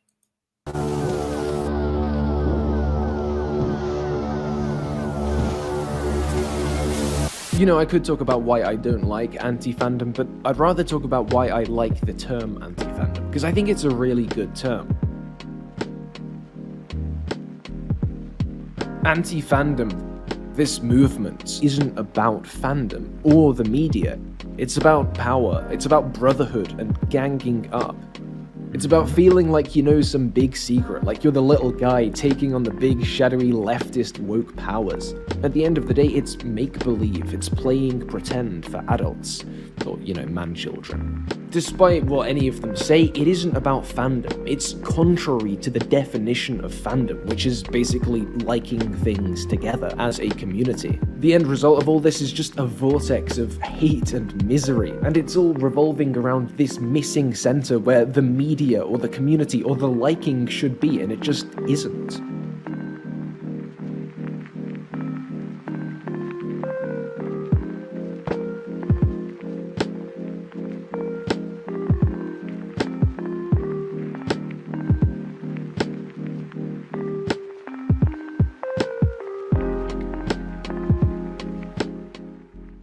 There you go. That's pretty good. Covers it pretty succinctly. Yeah. I mean, shout out to him for even being willing to do that. Yeah. That is actually that's the beginning of the initiative's mission statement, as we call it. It's on my channel. It's on Bob's channel, Organized Chaos. It's on Turf Nation's channel. You can find it. And I think we have slight variations in the ones that are on our different channels, but for the most part, same video. So if you watch them all, do you get the secret message on like when you play it backwards or something? Yeah. The secret like decoder ring stuff. But I mean, yeah, this is I guess at the end of the day, we're talking about gatekeeping. We're talking about the weaponization of fandom. It's used for different different reasons, like toxic fandom. Gatekeeping is not new by any stretch. No. Like it's been around probably since the beginning, right? Yeah. But then what had happened was you get social media, comes about, and by that time you'd already had. Yeah, I mean, a lot of this stuff happened, more or less organically. Like the reactions to the prequels, right? A lot of people didn't like them. That was, a pretty organic thing. I'm sure there was some campaigning happening, but the internet was not such thing that you could really do that to any efficient degree or any large scale degree yet. Like there were several Star Wars forums where there was definitely a vocal dislike of it, but I think that was those places also served to drive a lot of hype around the prequels, but then there was a lot of disappointment in part because there was a lot of hype built up around it, and part of that is that like how do you build up expectations of something like that, and how do you ever meet them? And I think you never could, but that's hard to accept emotionally. I want to show you all something that's going to blow your freaking minds. So this is a newsletter from January 3rd, 1981 from it was a newsletter called Against the Sith. So, dear readers, it has been decided by the editors to cease publication of Against the Sith and the other fan publications. They will not be published. Enclosed with this announcement are all refunds. So this is essentially how, before the internet, how fans, You had- Yeah, the fanzine fan letter. Mhm. You'd pay some small fee, I suppose, and a couple bucks, I imagine, and then you'd get this, and you could probably exchange information with people if you wanted to, and write and call or whatever. So over the past months, it's become increasingly clear to us that we cannot continue publishing a fanzine for a movie in which we find so little to recommend. We still stand by everything we felt in our first letter to Fandom in May, but would word it differently now. Since then, we thought we could fool ourselves, try hard to accept the film, and put out 2 more issues, but we realized we weren't having much fun. Not only has this film fractured individual fans' emotions, fandom is fractured. Judging from feedback on number 8 and number 9, most people are confused and much less enthusiastic about The Empire Strikes Back than they were about Star Wars.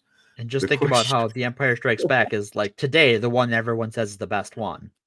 The questionnaire sent back to us had such diverse answers on all the subjects listed that it proved to us that no one has any clear idea of what the film is really all about. At this point, judging from the contradictory statements from the film creators, this all sounds so familiar. It sounds so familiar. We're not sure they know what they're doing either. They know the a lot more of things change, the more they stay the same. Holy shit. Fucking crazy. We know a lot of fans have accepted. There's some gatekeeping there. The Empire Strikes Back, but we wonder. So, like, up until this point, it was kind of like, okay, this is just they didn't relate to the movie. They didn't like it. Okay, but then you get to this point, and the gatekeeping comes in. Here it comes. It's slightly subtle. I don't know that it's really goes too hard on it, but the quoting accepted is definitely gatekeeping. But we wonder how much. We wonder how much they really love it as they loved Star Wars. For us, The Empire Strikes Back left out the most important ingredient: love, from which flowed an innocent sense of fun. Without this, the film is appealed zero. It is not for us. It is not for us any great piece of literature, philosophy, or religion. The filmmakers took themselves too seriously, and fandom is following suit. It happened in Star Trek, and when this happens, we split. It happened in Star Trek. Oh my god. Like, I'm guessing he's talking about Star Trek the Motion Picture, because I think that comes out about this time. Yeah. And that was not a well-received movie. It's a very talk about self-indulgent movie. Well, it's like, can we get a plot? Maybe. Well, the problem is it's a 2-hour long episode of Star Trek, and so it's everything you get in Star Trek, but more and longer. Yep. So it's I think it's important to kind of look back on these types of things now and then, and just remember that the only thing that's new in what's happening in fandom these days is the monetization of gatekeeping mixed with the monetization of bigotry. Because think about, like, the one thing that's different here versus what we see today is that, here was a labor of love. We don't like what they're doing. Have a refund. That's the difference, right? Is that, like, we're done. Here's your money back. Well, and I've talked about this in a video before. It's literally called "Fandom and Religion Are the Same Thing" is the name of the video. Because sociologists consider them essentially functionally the same thing. I think they trigger that same part of your brain in a lot of ways. Well, and then the practices that people engage in are the same. That you're talking about people that are connecting over a text or media or whatever. Let's not say, let's setting aside whether it's fictional or not. I'm not going to get into that. I think it's all fictional. But anyway, you've got a text or a piece of media a piece of work that has very specific things being said and espoused in it, themes and messages and so on and so forth, and people have different connections to them, and then they come together, whether it's a church on Sunday or an internet forum or a convention or a movie theater. You're coming together and you're doing this thing together. And other than that, you have no reason to be together. You know what I Right. mean? Like you're just This random is the thing strangers. that connects you. And so with it's the same thing as freedom of and freedom from religion. I think we need to have freedom of and freedom from fandom, right? Like you should be able to walk away from a fandom. You should Right. also accept that other people don't want to.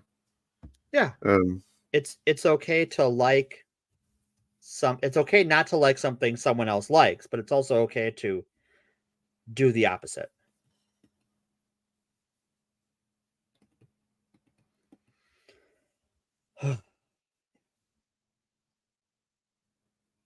And I think it comes back, So- back to that, like, oh, you gotta.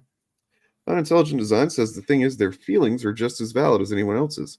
Yeah, I don't think we said it otherwise. I think we've actually I would expressed the opposite here. They feel disenfranchised and like they lost something from their experience. I don't like all the negativity either, but if they didn't like or love something, would they spin the? I mean, I don't know. I don't know what you're responding to here because I don't feel like we said something that this would respond to. Well, okay, so like I guess not everyone's a monolith, and I think so.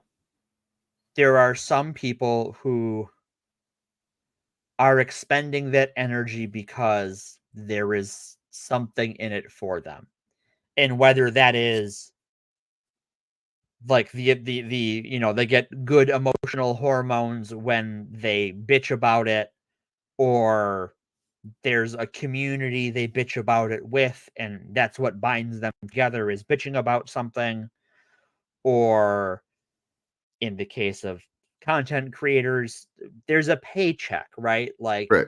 they we saw with the view count on what's his nuts' videos. I got you saying what's his nuts. You did. It's your fault, and I hate you, and I won't forgive you. That like he has a profit motive as to why he does that, why he's investing the emotional energy. Yeah. And it, everyone comes at it from different places, and all they agree on is that they're gonna say things mean about people who like things. Yeah, and that's why that's the where the term anti-fandom applies, because like look, these people that wrote this newsletter, presuming that they actually did just like wash their hands of Star Wars and walk away, they became non-fans. Right, they became non-fans, right? That we are done with Star Wars. Right. But in the same way, like I'm done with Magic. I'm not an anti-fan of Magic. I just don't care about Magic anymore. Mm-hmm. But if your connection to it is that you hate everything that Disney puts out, and well, Disney's going to keep putting out Star Wars. You just got to accept that. Yeah, they're just going to keep doing it. And like, that doesn't mean you have to like all of it. I don't fucking like all of it. I could go on for an hour about how I don't like The Mandalorian. Still a Star Wars fan, still like a lot of the stuff they are putting out, just not all of it. And that's fine. I've got a lot of mixed feelings about the Disney era, but it's actually kind of made me reflect, and I've got more mixed feelings about the entire franchise now than I ever thought I would have. Well, yeah, and I think it's one of those things we talked about in the Mary Sue video about how like that crack, right? Like the thing that causes that crack, and how when you realize the thing you have all of this love and nostalgia for isn't as good as you remembered, like how do you handle that? And like I think that's why a lot of people, when they because we had this long TV break with Star Trek where you go from Enterprise to Discovery, and it's different, and you realize there's things you don't like about it, and a lot of them were always there in Star Trek.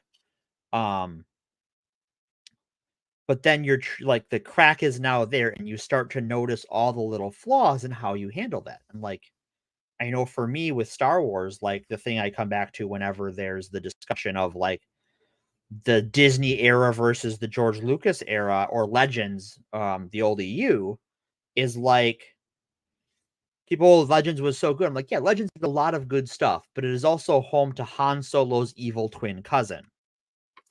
And Luke's evil clone, Luke. And Luke Skywalker, yeah. Like there is, and that's in a very good series of books. I like the Thrawn books, but like the Luke thing is kind of dumb.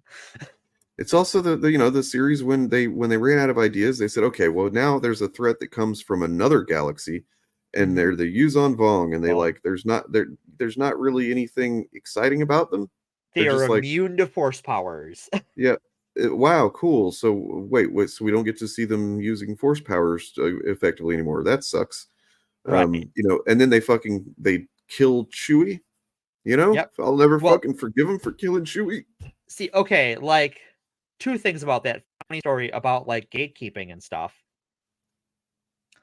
The Del Rey Books and Lucasfilm Licensing hired R.A. Salvatore to write that first book of the new Jedi Order series of the Yaosin Vong. The book is titled Vector Prime.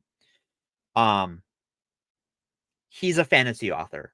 He writes the Drizzt Do'Urden D&D novels. For years after the fact, he was getting death threats mailed to him because he wrote that story wherein they told him one of the things he had to do was kill Chewbacca because he's hard to write in books. So you talk about, gatekeeping and like, going after, whose gate is it, right? Like these people thought they owned Chewbacca and they were willing to threaten someone via the mail over it. And yeah, the that guy actually who was just hired to write the story. Speaking of the vision thing, that speaks to that because look, do you think George Lucas really had a vision beyond like let's even grant him that he had a vision for the original trilogy and maybe the prequels, but like if the directive for a canon book was to just kill Chewie because we can't even really write him in the book, like that I don't think that he had much plans for Chewie or anything outside of that. It was just kind of like playing it by ear. Well, we're only doing books now. That's all we're doing now. So that's all we're going to do again, probably. Like, when you're talking about like that era of Star Wars, that's the prequel era. George's attention is on the prequels and then the Clone Wars. The EU parts of the EU that are focused on things that aren't that era, George doesn't give a fucking shit about. Other than like you can't kill Han, Luke, Leia. Those are the rules. And then Bob here, Bob of the old ways. Yeah, I mean, ambassadors, not gatekeepers, man. Like this is exactly a good example. So I don't really, Mandalorian's kind of it's a mixed bag. Yeah. Depending on what season you're talking about for sure. But if someone else is like, oh, I just started watching The Mandalorian and I fucking love it. I love that whole culture and that part of the lore. Like, encourage that in them. You're right. My best friend fucking loves The Mandalorian, and I'm like, fucking rad, dude. And it's like, me in comics, like I don't fucking really like to read Squirrel Girl, for example. Like, it's kind of a cutesy, thing. It's like whatever. Yeah. I enjoyed like one little arc one time, and after that, I'm just like, okay, I get it. Squirrel Girl, all right. But if there's a little kid that's like, I like the way Squirrel Girl looks, and I'm like, if I get this kid into Squirrel Girl, they might become the next big X-Men fan or something. You know what I mean? Like, why not fucking encourage that, nurture that, give them that, you can give them a connection. And this is a kid loves Squirrel Girl. It means a kid loves reading. Yeah. Foster that, please. Don't fucking tell them not to. Don't get all up in your feelings because Squirrel Girl can beat up everybody in the Marvel universe. Because that's the joke. She's a joke character. It's funny. It's a joke. You shouldn't get upset about that because, right. I don't know if you know this, but these aren't real characters. They're not real people. Not real. So that was a funny, and this, going back to the 40K stuff. I'm gonna let me pull up I'll have to send screenshots to Dane, but there is a quote. There's something someone tweeted, and my iPad is 1,000 miles away. Never mind. Anyways, that's okay. My reaction to someone being like very passionate about how someone was making fun of the God Emperor of Mankind in 40K is like, this is not a real person you can blaspheme against. You can't upset the Emperor. You can't portray him wrong. You can't offend him. He is not real. He is a work of fiction. Cool it. No way. Yeah, it's just like, and then like part of this was that there was someone didn't know a character's epithet. So he's known as Horus Lupercal. And people were saying, oh, this trans creator doesn't even know Horus's last name. Well, one, it's not his last name. And two, like, you could play a whole lot of 40K and never know that's the second part of his name because he's the character in the Horus Heresy prequel novels. If he's not a big deal in 40K, he's been dead for 10,000 years. Like, he did a thing, it was real bad, but he is dead. And if you're not playing, Chaos or Space Marines, you could read hundreds of books, paint and build several armies, and never know the guy's name, because it doesn't matter to what you're doing. It doesn't make you any less of a fan. Don't take this so seriously, or I will make fun of you. Yeah, I mean, it is kind of fun to make fun of those people. I will talk about you coming into your pile of shit in the middle of a field. I'm not afraid to do it. Well, because they jerk each other off, right? Like, they talk about how, like, oh yeah, we talked to our Discord server about how, fuck this person. It's like, what? You guys just jerking each other off over how mean you are? The fuck is wrong with you over a toy? Another thing you might notice is that, the types of people that just do nothing but complain about the new thing or whatever, they will complain very specifically in some cases about things they don't like. But do you ever hear them say, like, they should try this and do this specific thing? Very, very rarely. Very rarely. It's all complaints, right? It's kind of like it would really help if you could just say anything other than what you don't want. Yeah.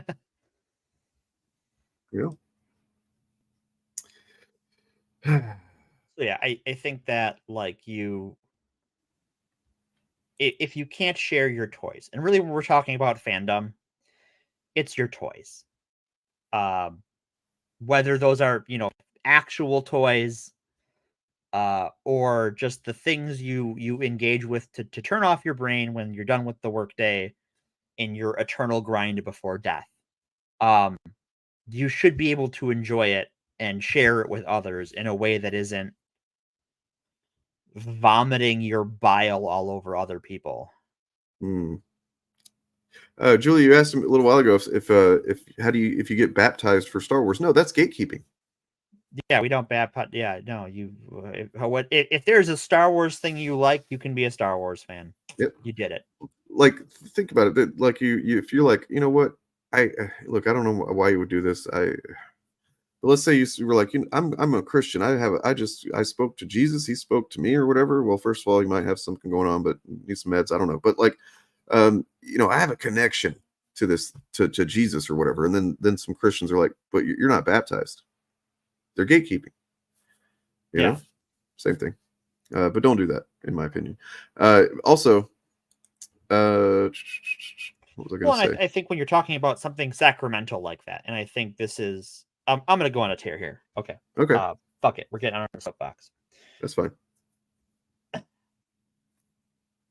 Sacraments, things like that, baptism, are rituals to engage your commitment. It's why, like, a lot of Protestant Christianity, you don't get baptized as a child, you get baptized as an adult, because you have committed an action, right? You have invested time and money, and in a weird social ritual, same thing with confirmation and Catholicism, there is this, like, and you have to do all the reading, and you have to know all of the things and say the right things and say the prayers correctly.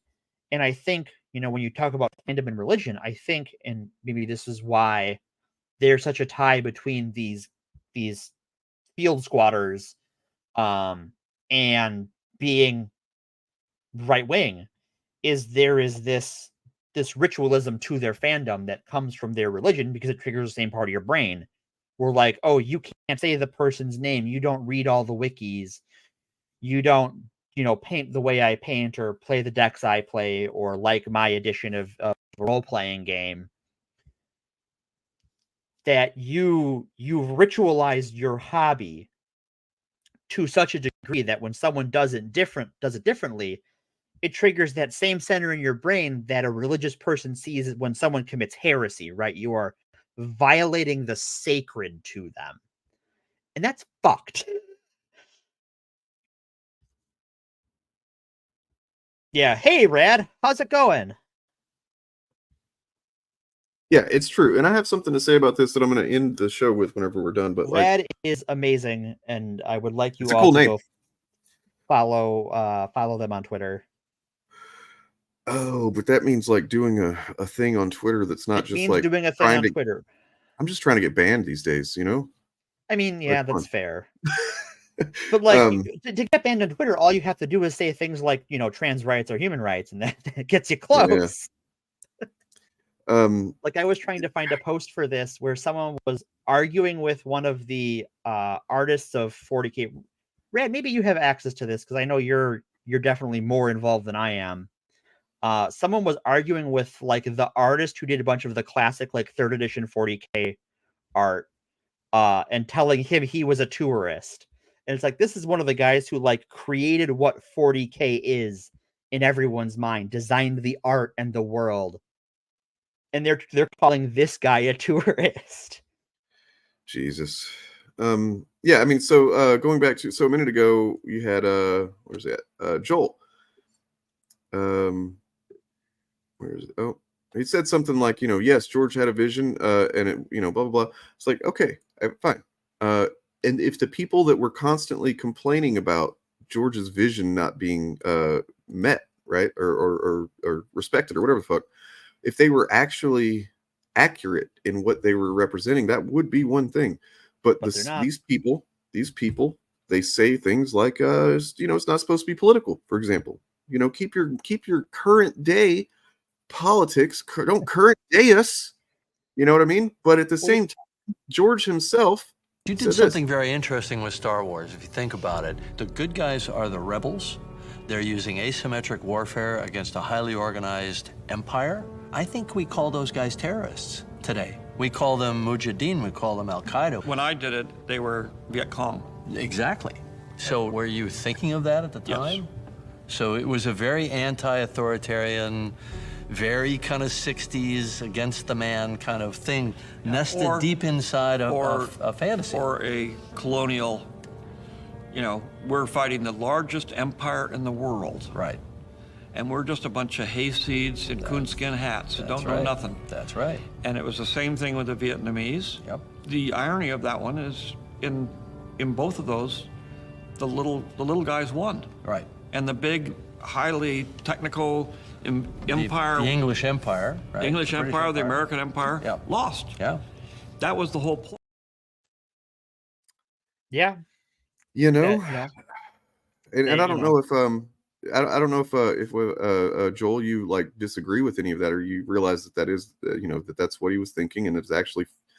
I'm not saying you represent those same guys, but like if not, then you should be the one that's representing George's vision. You know what I'm saying? But yeah, we should probably wrap it up here. I got some stuff I need to be doing tonight. Sure. We're at 2 hours. Yeah, we've had a good talk. I wanted to address this email a little bit more too. Sure. And if you want to go over that, and I wanted to go over that other tweet I sent you, the actual tweet link to.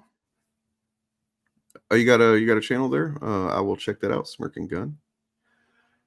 I haven't seen it, but oh yeah, let me pull that tweet up that you want to look at. Yeah, and I'm glad that John has stayed above that, because he deserves better than those people. Literally a legendary artist. Who's that? John Blanche is one of the artists who did a lot of the original 40K art. Oh, okay. Okay, so this was a tweet by a Japanese artist. Mangaka, right? Yes. Yes. About how they came to enjoy drawing Black characters. You can read it. I don't know if people want me to read it or not. And basically talking about how they've gotten some pushback from foreigners, non-Japanese people, saying that if foreigners don't like Japanese entertainment, they shouldn't watch it. And they think the writer of this tweet thinks it's a foolish thought.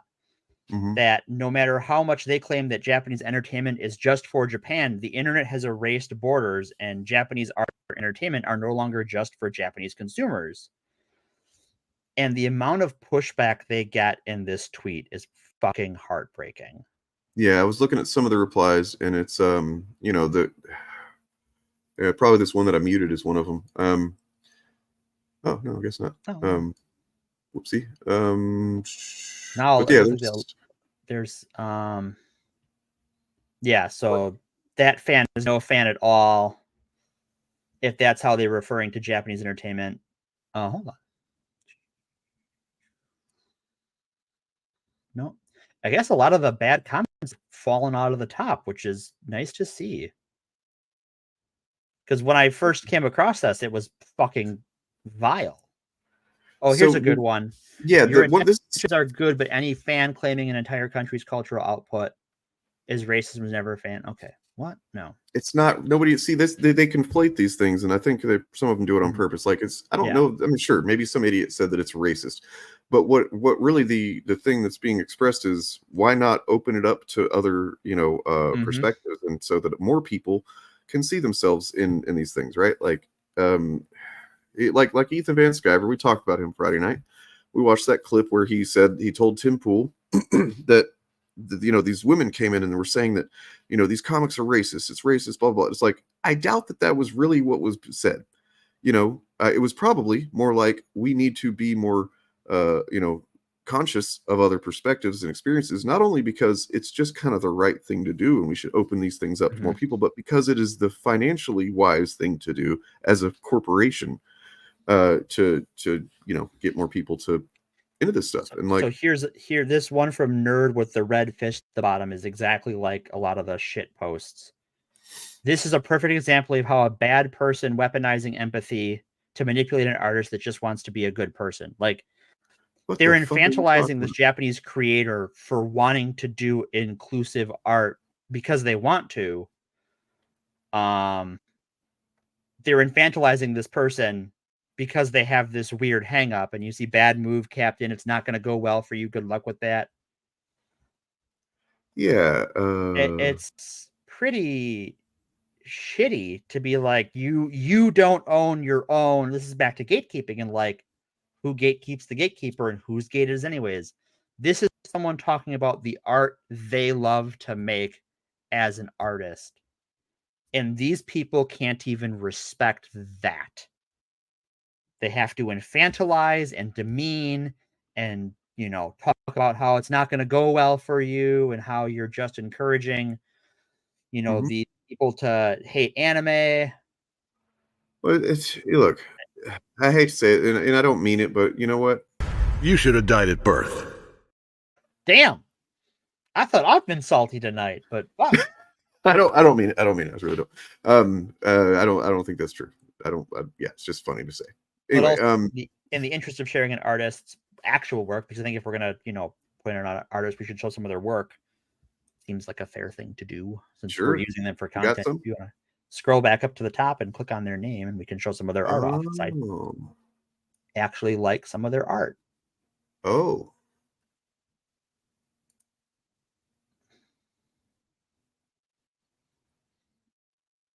Wow. Yeah, like they've got a really good style, and I really like it. Fuck yeah. I think they do a really good job. And just like these people are telling this person they're wrong as to how they make their art. And I'm just like, get the fuck out. This person rocks. They're a fantastic artist. Leave them alone. Yeah, you just let this person do what they're going to do. Yeah. That's what you do. All right, so I have said my piece. Okay. Let's see. Look at some comments here.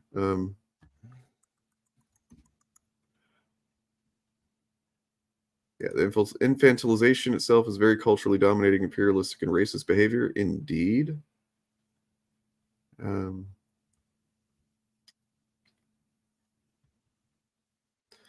mean, and that is an opinion, Anthony. You're entitled to have it. Sure. Now if somebody were to say, come up to you and say, you're wrong, this is, and then you guys start arguing about it, you're both being a couple assholes. I'm not saying you would do that, but just saying that, like, be mindful of your engagement of like, does someone having a different opinion really change anything about what you think or your experience? Absolutely not. It doesn't.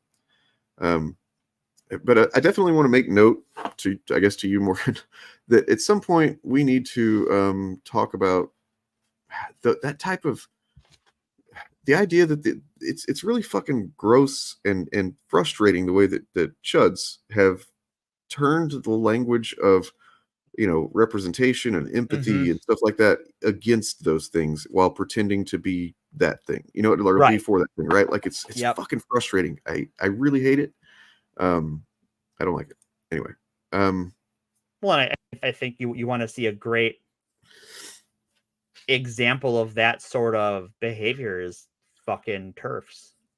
Yeah. I mean, Anthony, look, you can say the other thing because to you it is the best anime ever. I'm not saying that you were wrong to say that. I was just kind of using you as a jumping off point, right? Of like how that type of thing can go wrong and turn into a gatekeep battle, or someone else can see you as gatekeeping for doing that or whatever. You know what I mean? That's all. Just being mindful. You're making a statement about your connection to it. What you don't want to do is make a statement about someone else's connection to it. That's really what it is. Like you're not doing it right, or you're not a real fan, or you don't love it as much as I do, or you're wrong for saying that that's this, the best one or whatever. That's the shit that sucks.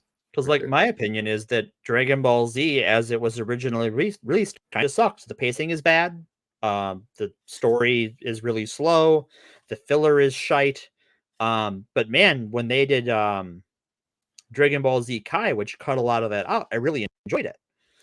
So, but then I don't like the new Dragon Ball Super stuff much at all. I don't really care for it.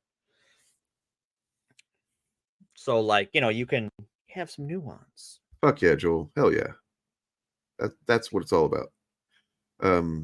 Absolutely. And yeah, for sure. I'm not even going to get into it. I was going to start making some jokes, but I don't want to undermine my own point here. Fair. So, let's see where I want to go with this first. I got a couple of things. I guess we could spend a little bit more time looking at. I don't know. Do you need to go? Because I probably should, but go. So I am on your schedule at this point. I'm, I also wanted to look at this subreddit a little bit because holy shit, there is some wackadoo gatekeeping outside of our little area of things. All right, so just gonna scroll through here for a couple minutes. r/gatekeeping. Social science is not real science. Sociologists are not scientists in the classical sense. Okay, weird. So let's see. Gatekeeping both wars and veterancy. Oh God, it's kind of too small. I'm not gonna. We're gonna move on to something else. Military guys, some of the worst gatekeeping. Imagine bragging about being cold. Yeah. You want to experience gatekeeping secondhand?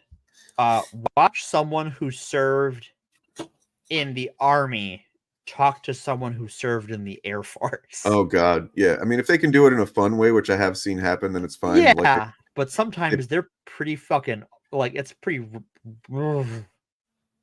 So and then the homophobia directed at people who serve in the Navy. Some well-adjusted users on r/steak discuss how OP's wife liking her steak more cooked will lead to the downfall of society. And look, this person if it's consensual and doesn't hurt anyone, live and let live. Bingo, right? Just bingo right there. Oh my God! Just the reaction. Yeah, nah. This is yeah. Like, oh my God. Gatekeeping fucking music. I'm addicted to music starter pack. What is bitrate? Left was broken. Luckily the route still works. I don't know. Ooh, that's too long. I don't know. This is kind of weird. But what was interesting is I saw one thing that it kind of inverted on itself. One post I saw in here where there was actually and this is I guess a conversation for another thing, but if never mind, I'm not even gonna get into it. So moving on. Gatekeeping being poor. Jesus Christ. That's some bullshit. Gatekeeping, which I'm pretty sure this has never happened before. Gatekeeping in gamers. Oh my God, yeah, gamers never gatekeep. They're definitely oh my God. First time. band clothing. May not wear a shirt of a band you don't even know.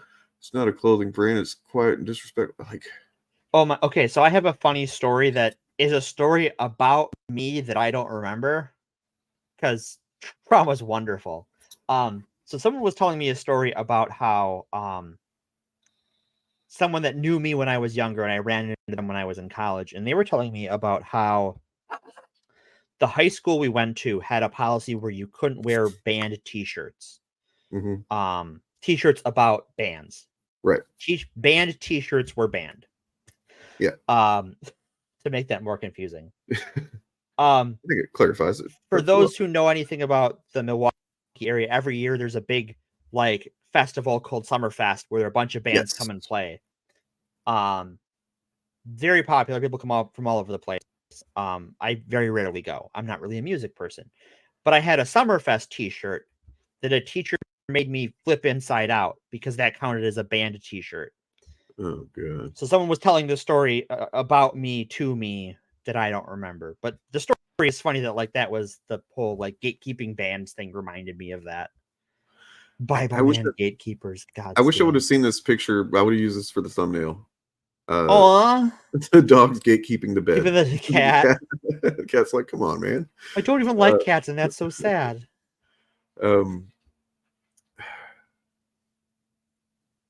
Anyway, yeah, people gatekeep the dumbest fucking shit. So, someone asked earlier if we're metalheads. I know that Morgan is not really a music head. Person. Which, look, I have to kind of swallow my a bit of reaction there whenever I hear that, because like I don't understand that, not being a music person, but you know, Morgan's life, Morgan's experience. Yeah, I can't say that that's wrong. So not that's that I like. I don't like or listen to music, but I don't have like a consistent taste in music. I wonder if I can still find the. I don't use Spotify, but I like have YouTube on all the time. So here is the genres of music that I listened to in. Okay, come on, stop. I don't like how Reddit has these fucking ads now. That like, has it always been like that? Like, what's up with this? I don't use Reddit. Okay. YouTube is being dumb. So anyways, like my like taste in music goes from like J-pop to classic rock to swing to country to back to J-pop to nightcore to synth to trance to it's just like it's all over the place whenever a particularly like genre of music strikes my fancy. So the reason I was bringing it up is to give my experience of being gatekept with music quite a bit in my life. So oh gods, that sounds. You asked me what my favorite music is. I used to play in some bands. I used to play guitar. I used to play bass. I'm a big music person. But what is my genre? I don't really have one. I would say rock music, generally leaning hard rock music is, but then. Yes, I like some bands that can be classified as metal, but in my experience, you start saying that kind of thing. If you say, oh, I like this band in a group of people that are talking about metal, you're going to have somebody that's going to say that's not real metal. Right. Right. And so I just stopped fucking trying. I don't give a shit about the, no offense to anybody, but I don't give a shit if it's screamo, fucking post-core, fucking hard punk, but fucking whatever, I don't fucking care anymore. Like it doesn't mean anything to me because these things have become so arbitrary and I see people argue about what they mean amongst themselves, even whenever they do claim those genres, right? Like, so yeah. I know someone who, up until the last time I saw them, insisted that Linkin Park was not rock. That's stupid. I'm sorry, just as like because in.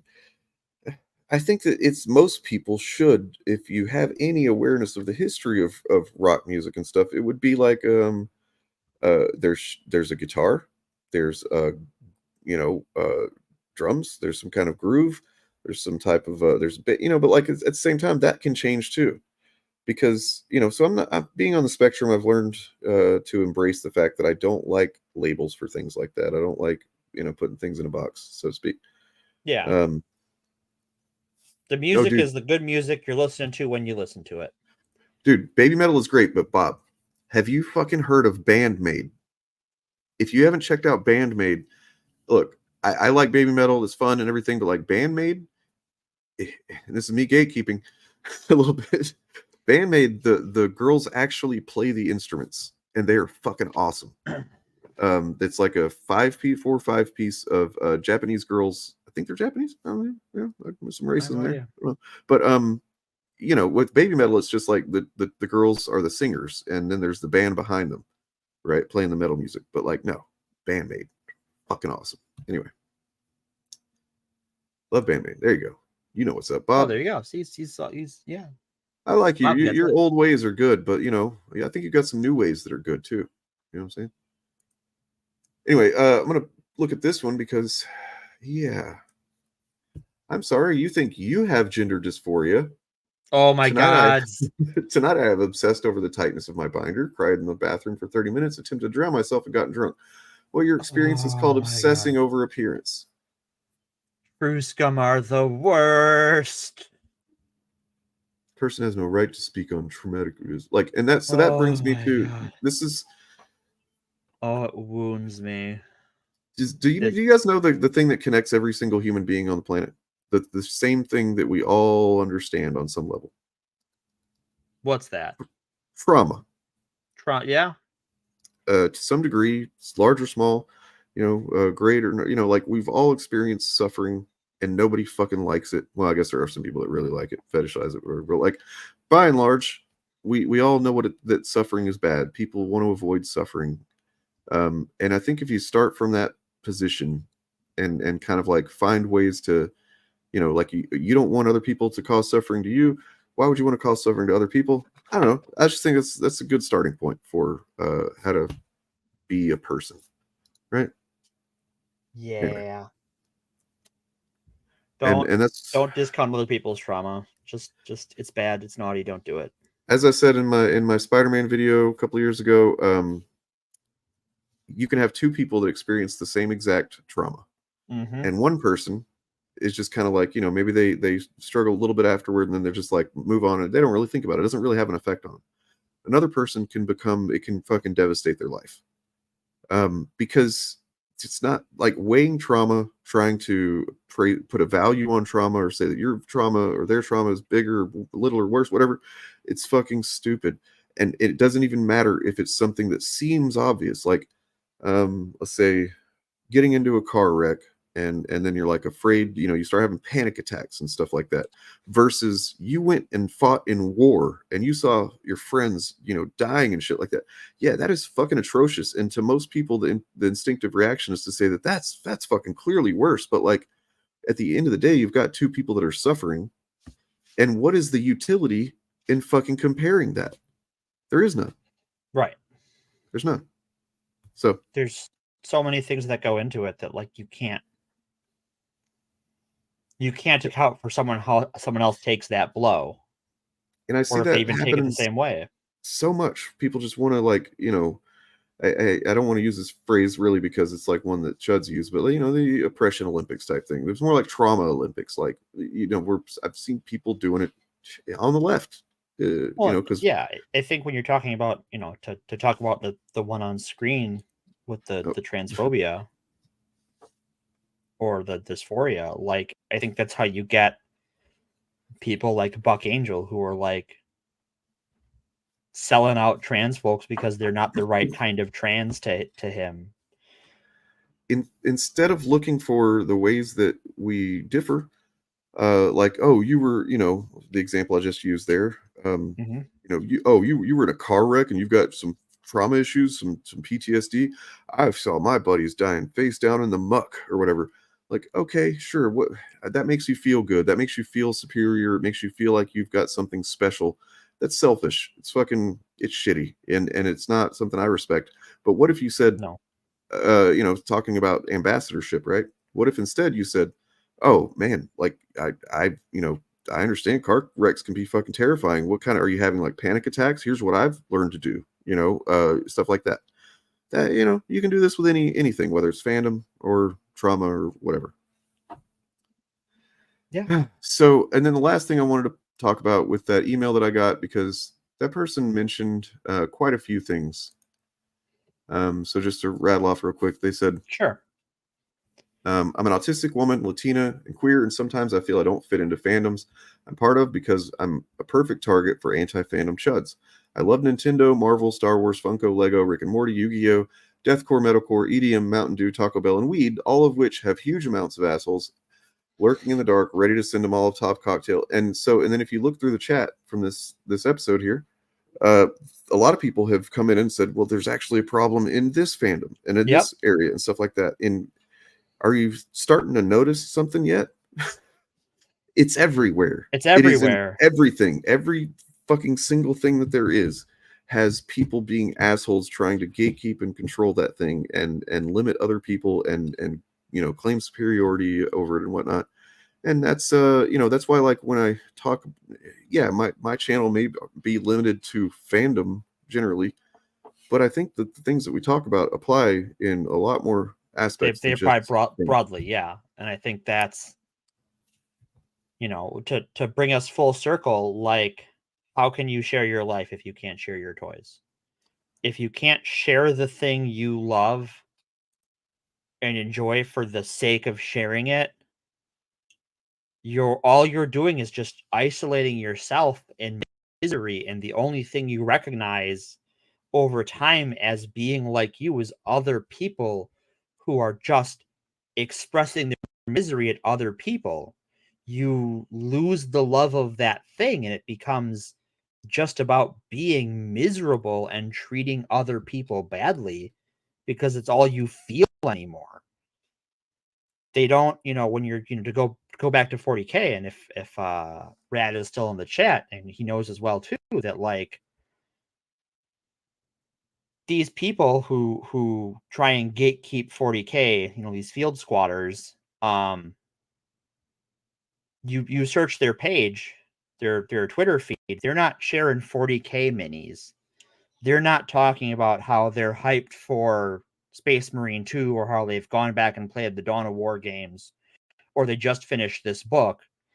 They're talking about, how bad it was that they won't let people wearing, Nazi paraphernalia into 40K tournaments, or how, they're harassing someone who posted their Space Marine paint jobs that are, flavored after the different pride flags. There's a painter by the name of Cerberus XT who does some very wonderful paint jobs and has a pride collection. And every time he posts a model, it is just, there's hordes of people who lose their fucking mind. They don't care about 40K. They care about losing their goddamn mind. Mm-hmm. Yep. You can choose to be you can choose that quick sense of power, but it's fleeting. It's not real. It makes you feel a sense of power in a moment, but then at the end of the day, you're alone. You might have other people around you that are also fucking miserable, and as Lucifer says here, but you can, and this is why it's hard. This is why I respect so much more people who do choose to not be gatekeepers, be ambassadors instead, because it requires being vulnerable. And ironically, I think that's way more badass than being like, I think you're actually a fucking stronger human being to allow yourself to be vulnerable and to connect with people about things rather than find ways to gatekeep. I think two of the things I have learned about as a organizer for Pathfinder Society about myself that are so helpful to new players is saying, let me check the book. And if it's especially a lore question, the Pathfinder rules I know very well. The lore, it just does not stick to my brain. It doesn't. And I'll just I will grab another player and go, hey, do you know about this? When someone asks a question, I don't know. I don't know who's the god of what. But I know, my spouse knows a bunch about the gods. I know that, my best friend knows about certain regions. I know one of our other players knows a bunch of other stuff about some of the different countries and stuff and the politics. I can grab those people and ask them, and instead of me having to act like I know everything, I can involve the community. And for new players, I think one of the things that's helped us grow is that they see that we all help each other out and we all share it together. No one has to be everything. Yep. We're all defined by our subjective experiences, guys. We we all have a different way of things, and if the only sane thing to do is to allow room for other people to have that. Anything else is all on a long enough timeline, just kind of insane. You're just going to isolate yourself, right? And we are social animals. Being isolated will do bad things to you in the long run. It's why solitary confinement is torture. And I think I actually just remembered that I do have a clip that maybe relates to this that I can end on. Yeah. So thanks to everyone for showing up today. I think we're about wrapping up. Yeah, I mean, in the meantime, let's see. By the way, no, Julie.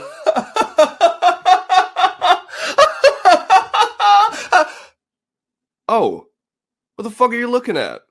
Subscribe and like this video. Back to it. Well, there you go. All right, thanks. Yeah, so we had some fun. We had some fun with green screen. You crazy kids, you crazy initiative kids. Crazy kids doing our initiatives and stuff. You're doing your initiative, yeah.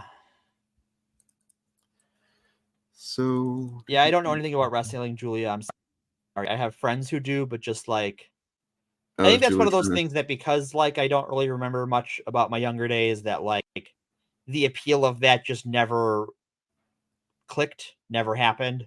I missed that age bracket or something, and I don't get it. And that's fine. People who love it fucking love it.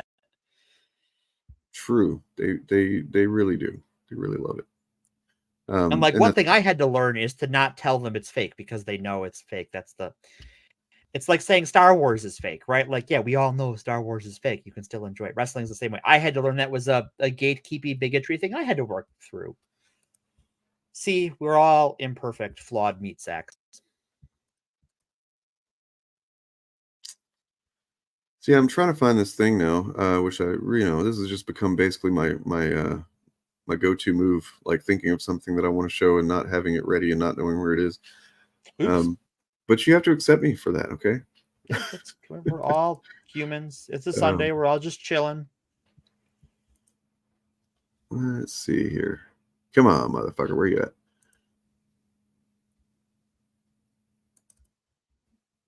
You know what? I know what I'll do. I think a lot of people definitely have that opinion of wrestlers, that they were sort of like their superheroes. That was sort of their superhero movie.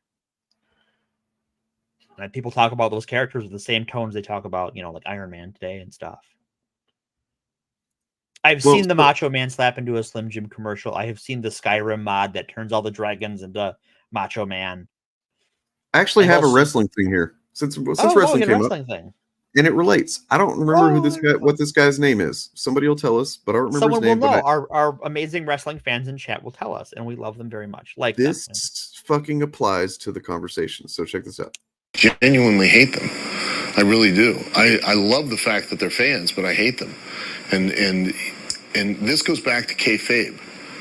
We used to have kayfabe out of respect for the business, and because that's what kayfabe was, and it was respect for the fans. And here's why. Opinion is the lowest form of human knowledge. There's no ifs, ands, or buts about it. You can form an opinion with little or no actual information. And then you can go around and spout it off as if it's a real fact, when it's nothing more than theory, conjecture, and assumption. That's all it is. It's just that. Real knowledge is not information. It takes a matter of information and experience together that make real knowledge. So you have a bunch of people, fans, that now have access and are privy to information, but have no actual experience. And since they have the information, they think they now have knowledge and an understanding of a business that they've never been in and have never had any experience. What's the problem with that? Is that it leads to assumptions, and it leads to conjecture, and it also leads to contempt. Familiarity breeds contempt, no matter what it is. The more familiar you become with it, the more contemptuous you become with it. And now you have a group of people, granted a minority, that are very vocal and they're very contemptuous based on information that they think is knowledge. that they really truly don't. Hold on, Screwface. This is about, he's talking about wrestling, but do you not see how this applies to everything? Yeah. Come on. Don't have any understanding or reasoning of why we do what we do, when we do it, or how we do it, but now assume they do because of information they have and become contemptuous of it. But they'll still watch it. Yeah. And then, yeah, also, woo! That's true. That's true. Anyway, yeah, thanks, guys. Please hit the old the like and the subscribe stuff and all those things that you're supposed to do that we ask you to do. Patreon.com/actualfandom. And look, be like this guy. Like, I don't get offended by shit. Be like he was, not like he is. Right. You can remember him for who he was, not what he has become. Yes. Because look, at this point, This is getting stupid. okay.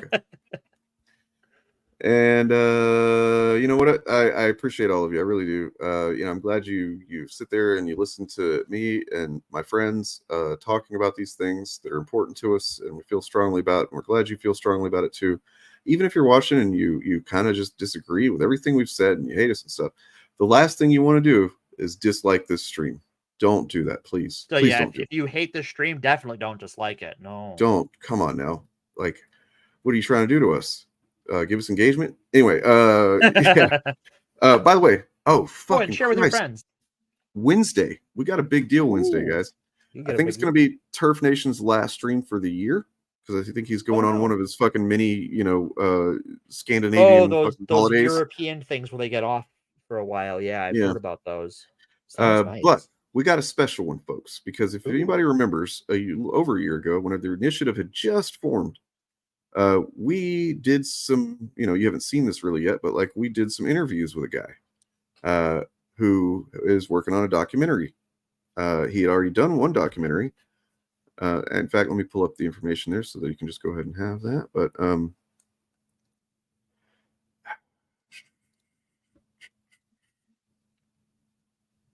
fuck, what did I do with it? I ate it. I know you did. I knew it. Oh, it's so tasty. I knew you did it, and you shouldn't have done it. Yummy. Shouldn't have done that. Oh, but those bits were so tasty, Dane, and I'm snacky. I'm so sorry. I've actually got it in our Discord server, which you can join if you wanted to. I really don't advertise that much anymore, but I should. Yeah, check out the Discord. The House of F. House of F. It stands for fucking. No, it stands for.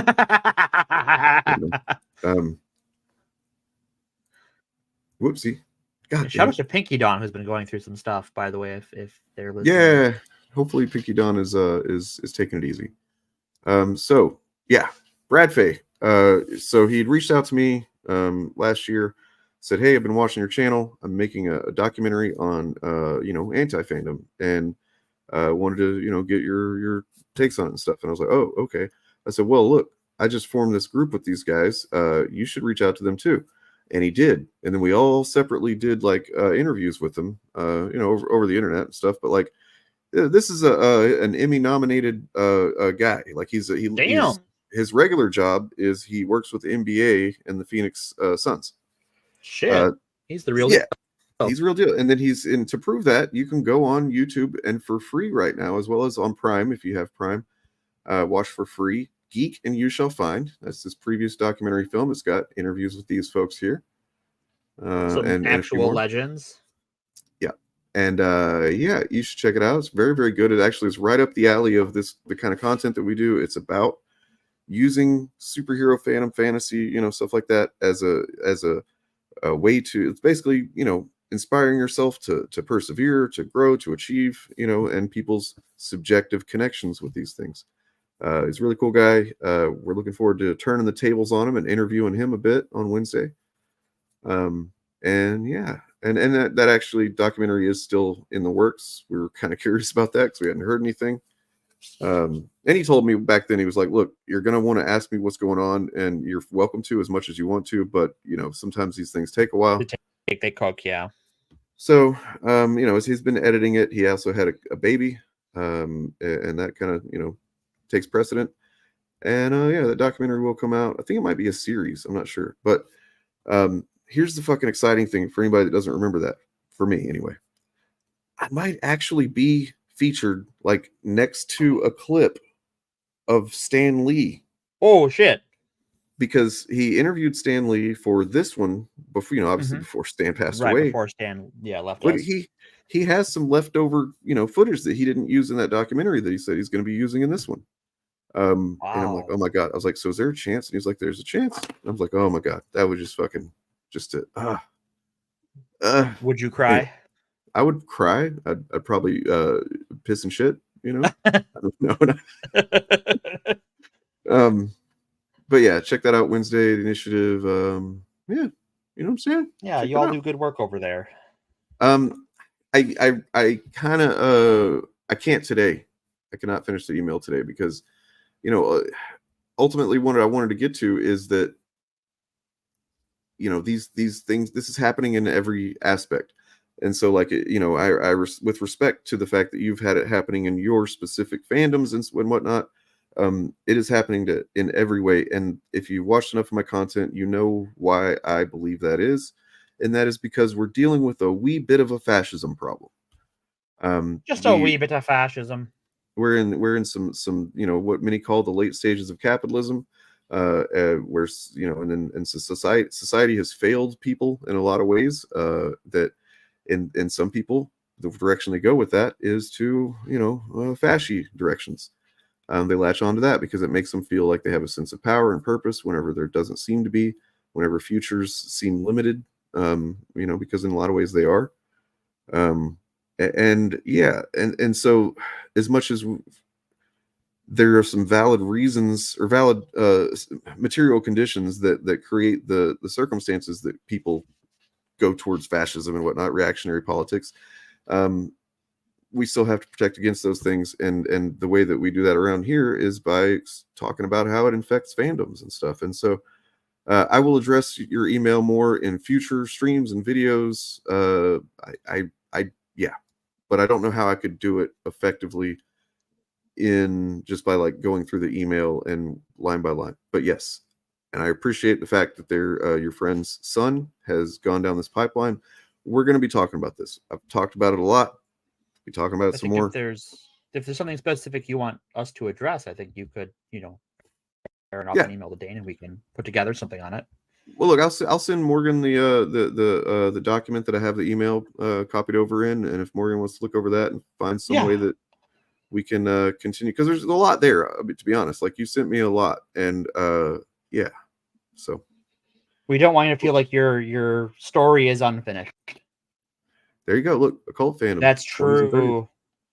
Because that's what it does. Very true. That's what fascism does. It doesn't create. It gloms onto and co-opts. And in doing so, destroys it, slowly in some cases, but sometimes not. Anyway, we love you folks. And I got a clip here. It's about a minute long that I'm going to play. And then I'll start, we'll do our prayers. We'll pray. We'll do our service. But first, that's our religion is Bill Gaines. Here is our true muse. I understand what you mean. I think it's okay is what I'm trying to say. It doesn't matter if you feel like you have. Whoops, my bad. I understand what you mean. I think it's okay is what I'm trying to say. It doesn't matter if you feel like you have had a ghetto understanding of writing. Like I just told that guy, it doesn't really matter. How do you experience stories? That's what matters. And anybody trying to, say otherwise and speak. By the way, I am a writer. I could defend some very specific things as being like, this is how you could write a good story. And it's like, and I do have ideas for what I feel that is, but that really is gatekeeping in a way, because ultimately you're implicitly saying that somebody who does enjoy this thing that isn't what you call good writing, that somehow they're wrong, they're bad, they have bad taste, they don't do it right, they're not watching stuff right or whatever. The only rational thing to do is to accept that this stuff is subjective. Everybody experiences it, in slightly different ways to varying degrees, and to respect that, man. Respect each other's lived experience, respect each other's perspectives, even be willing to listen to, be receptive to someone's perspective. Doesn't mean you need to change yours, but It is an experience you can have as a human being, and we only have a finite amount of time on this planet to do those experiences.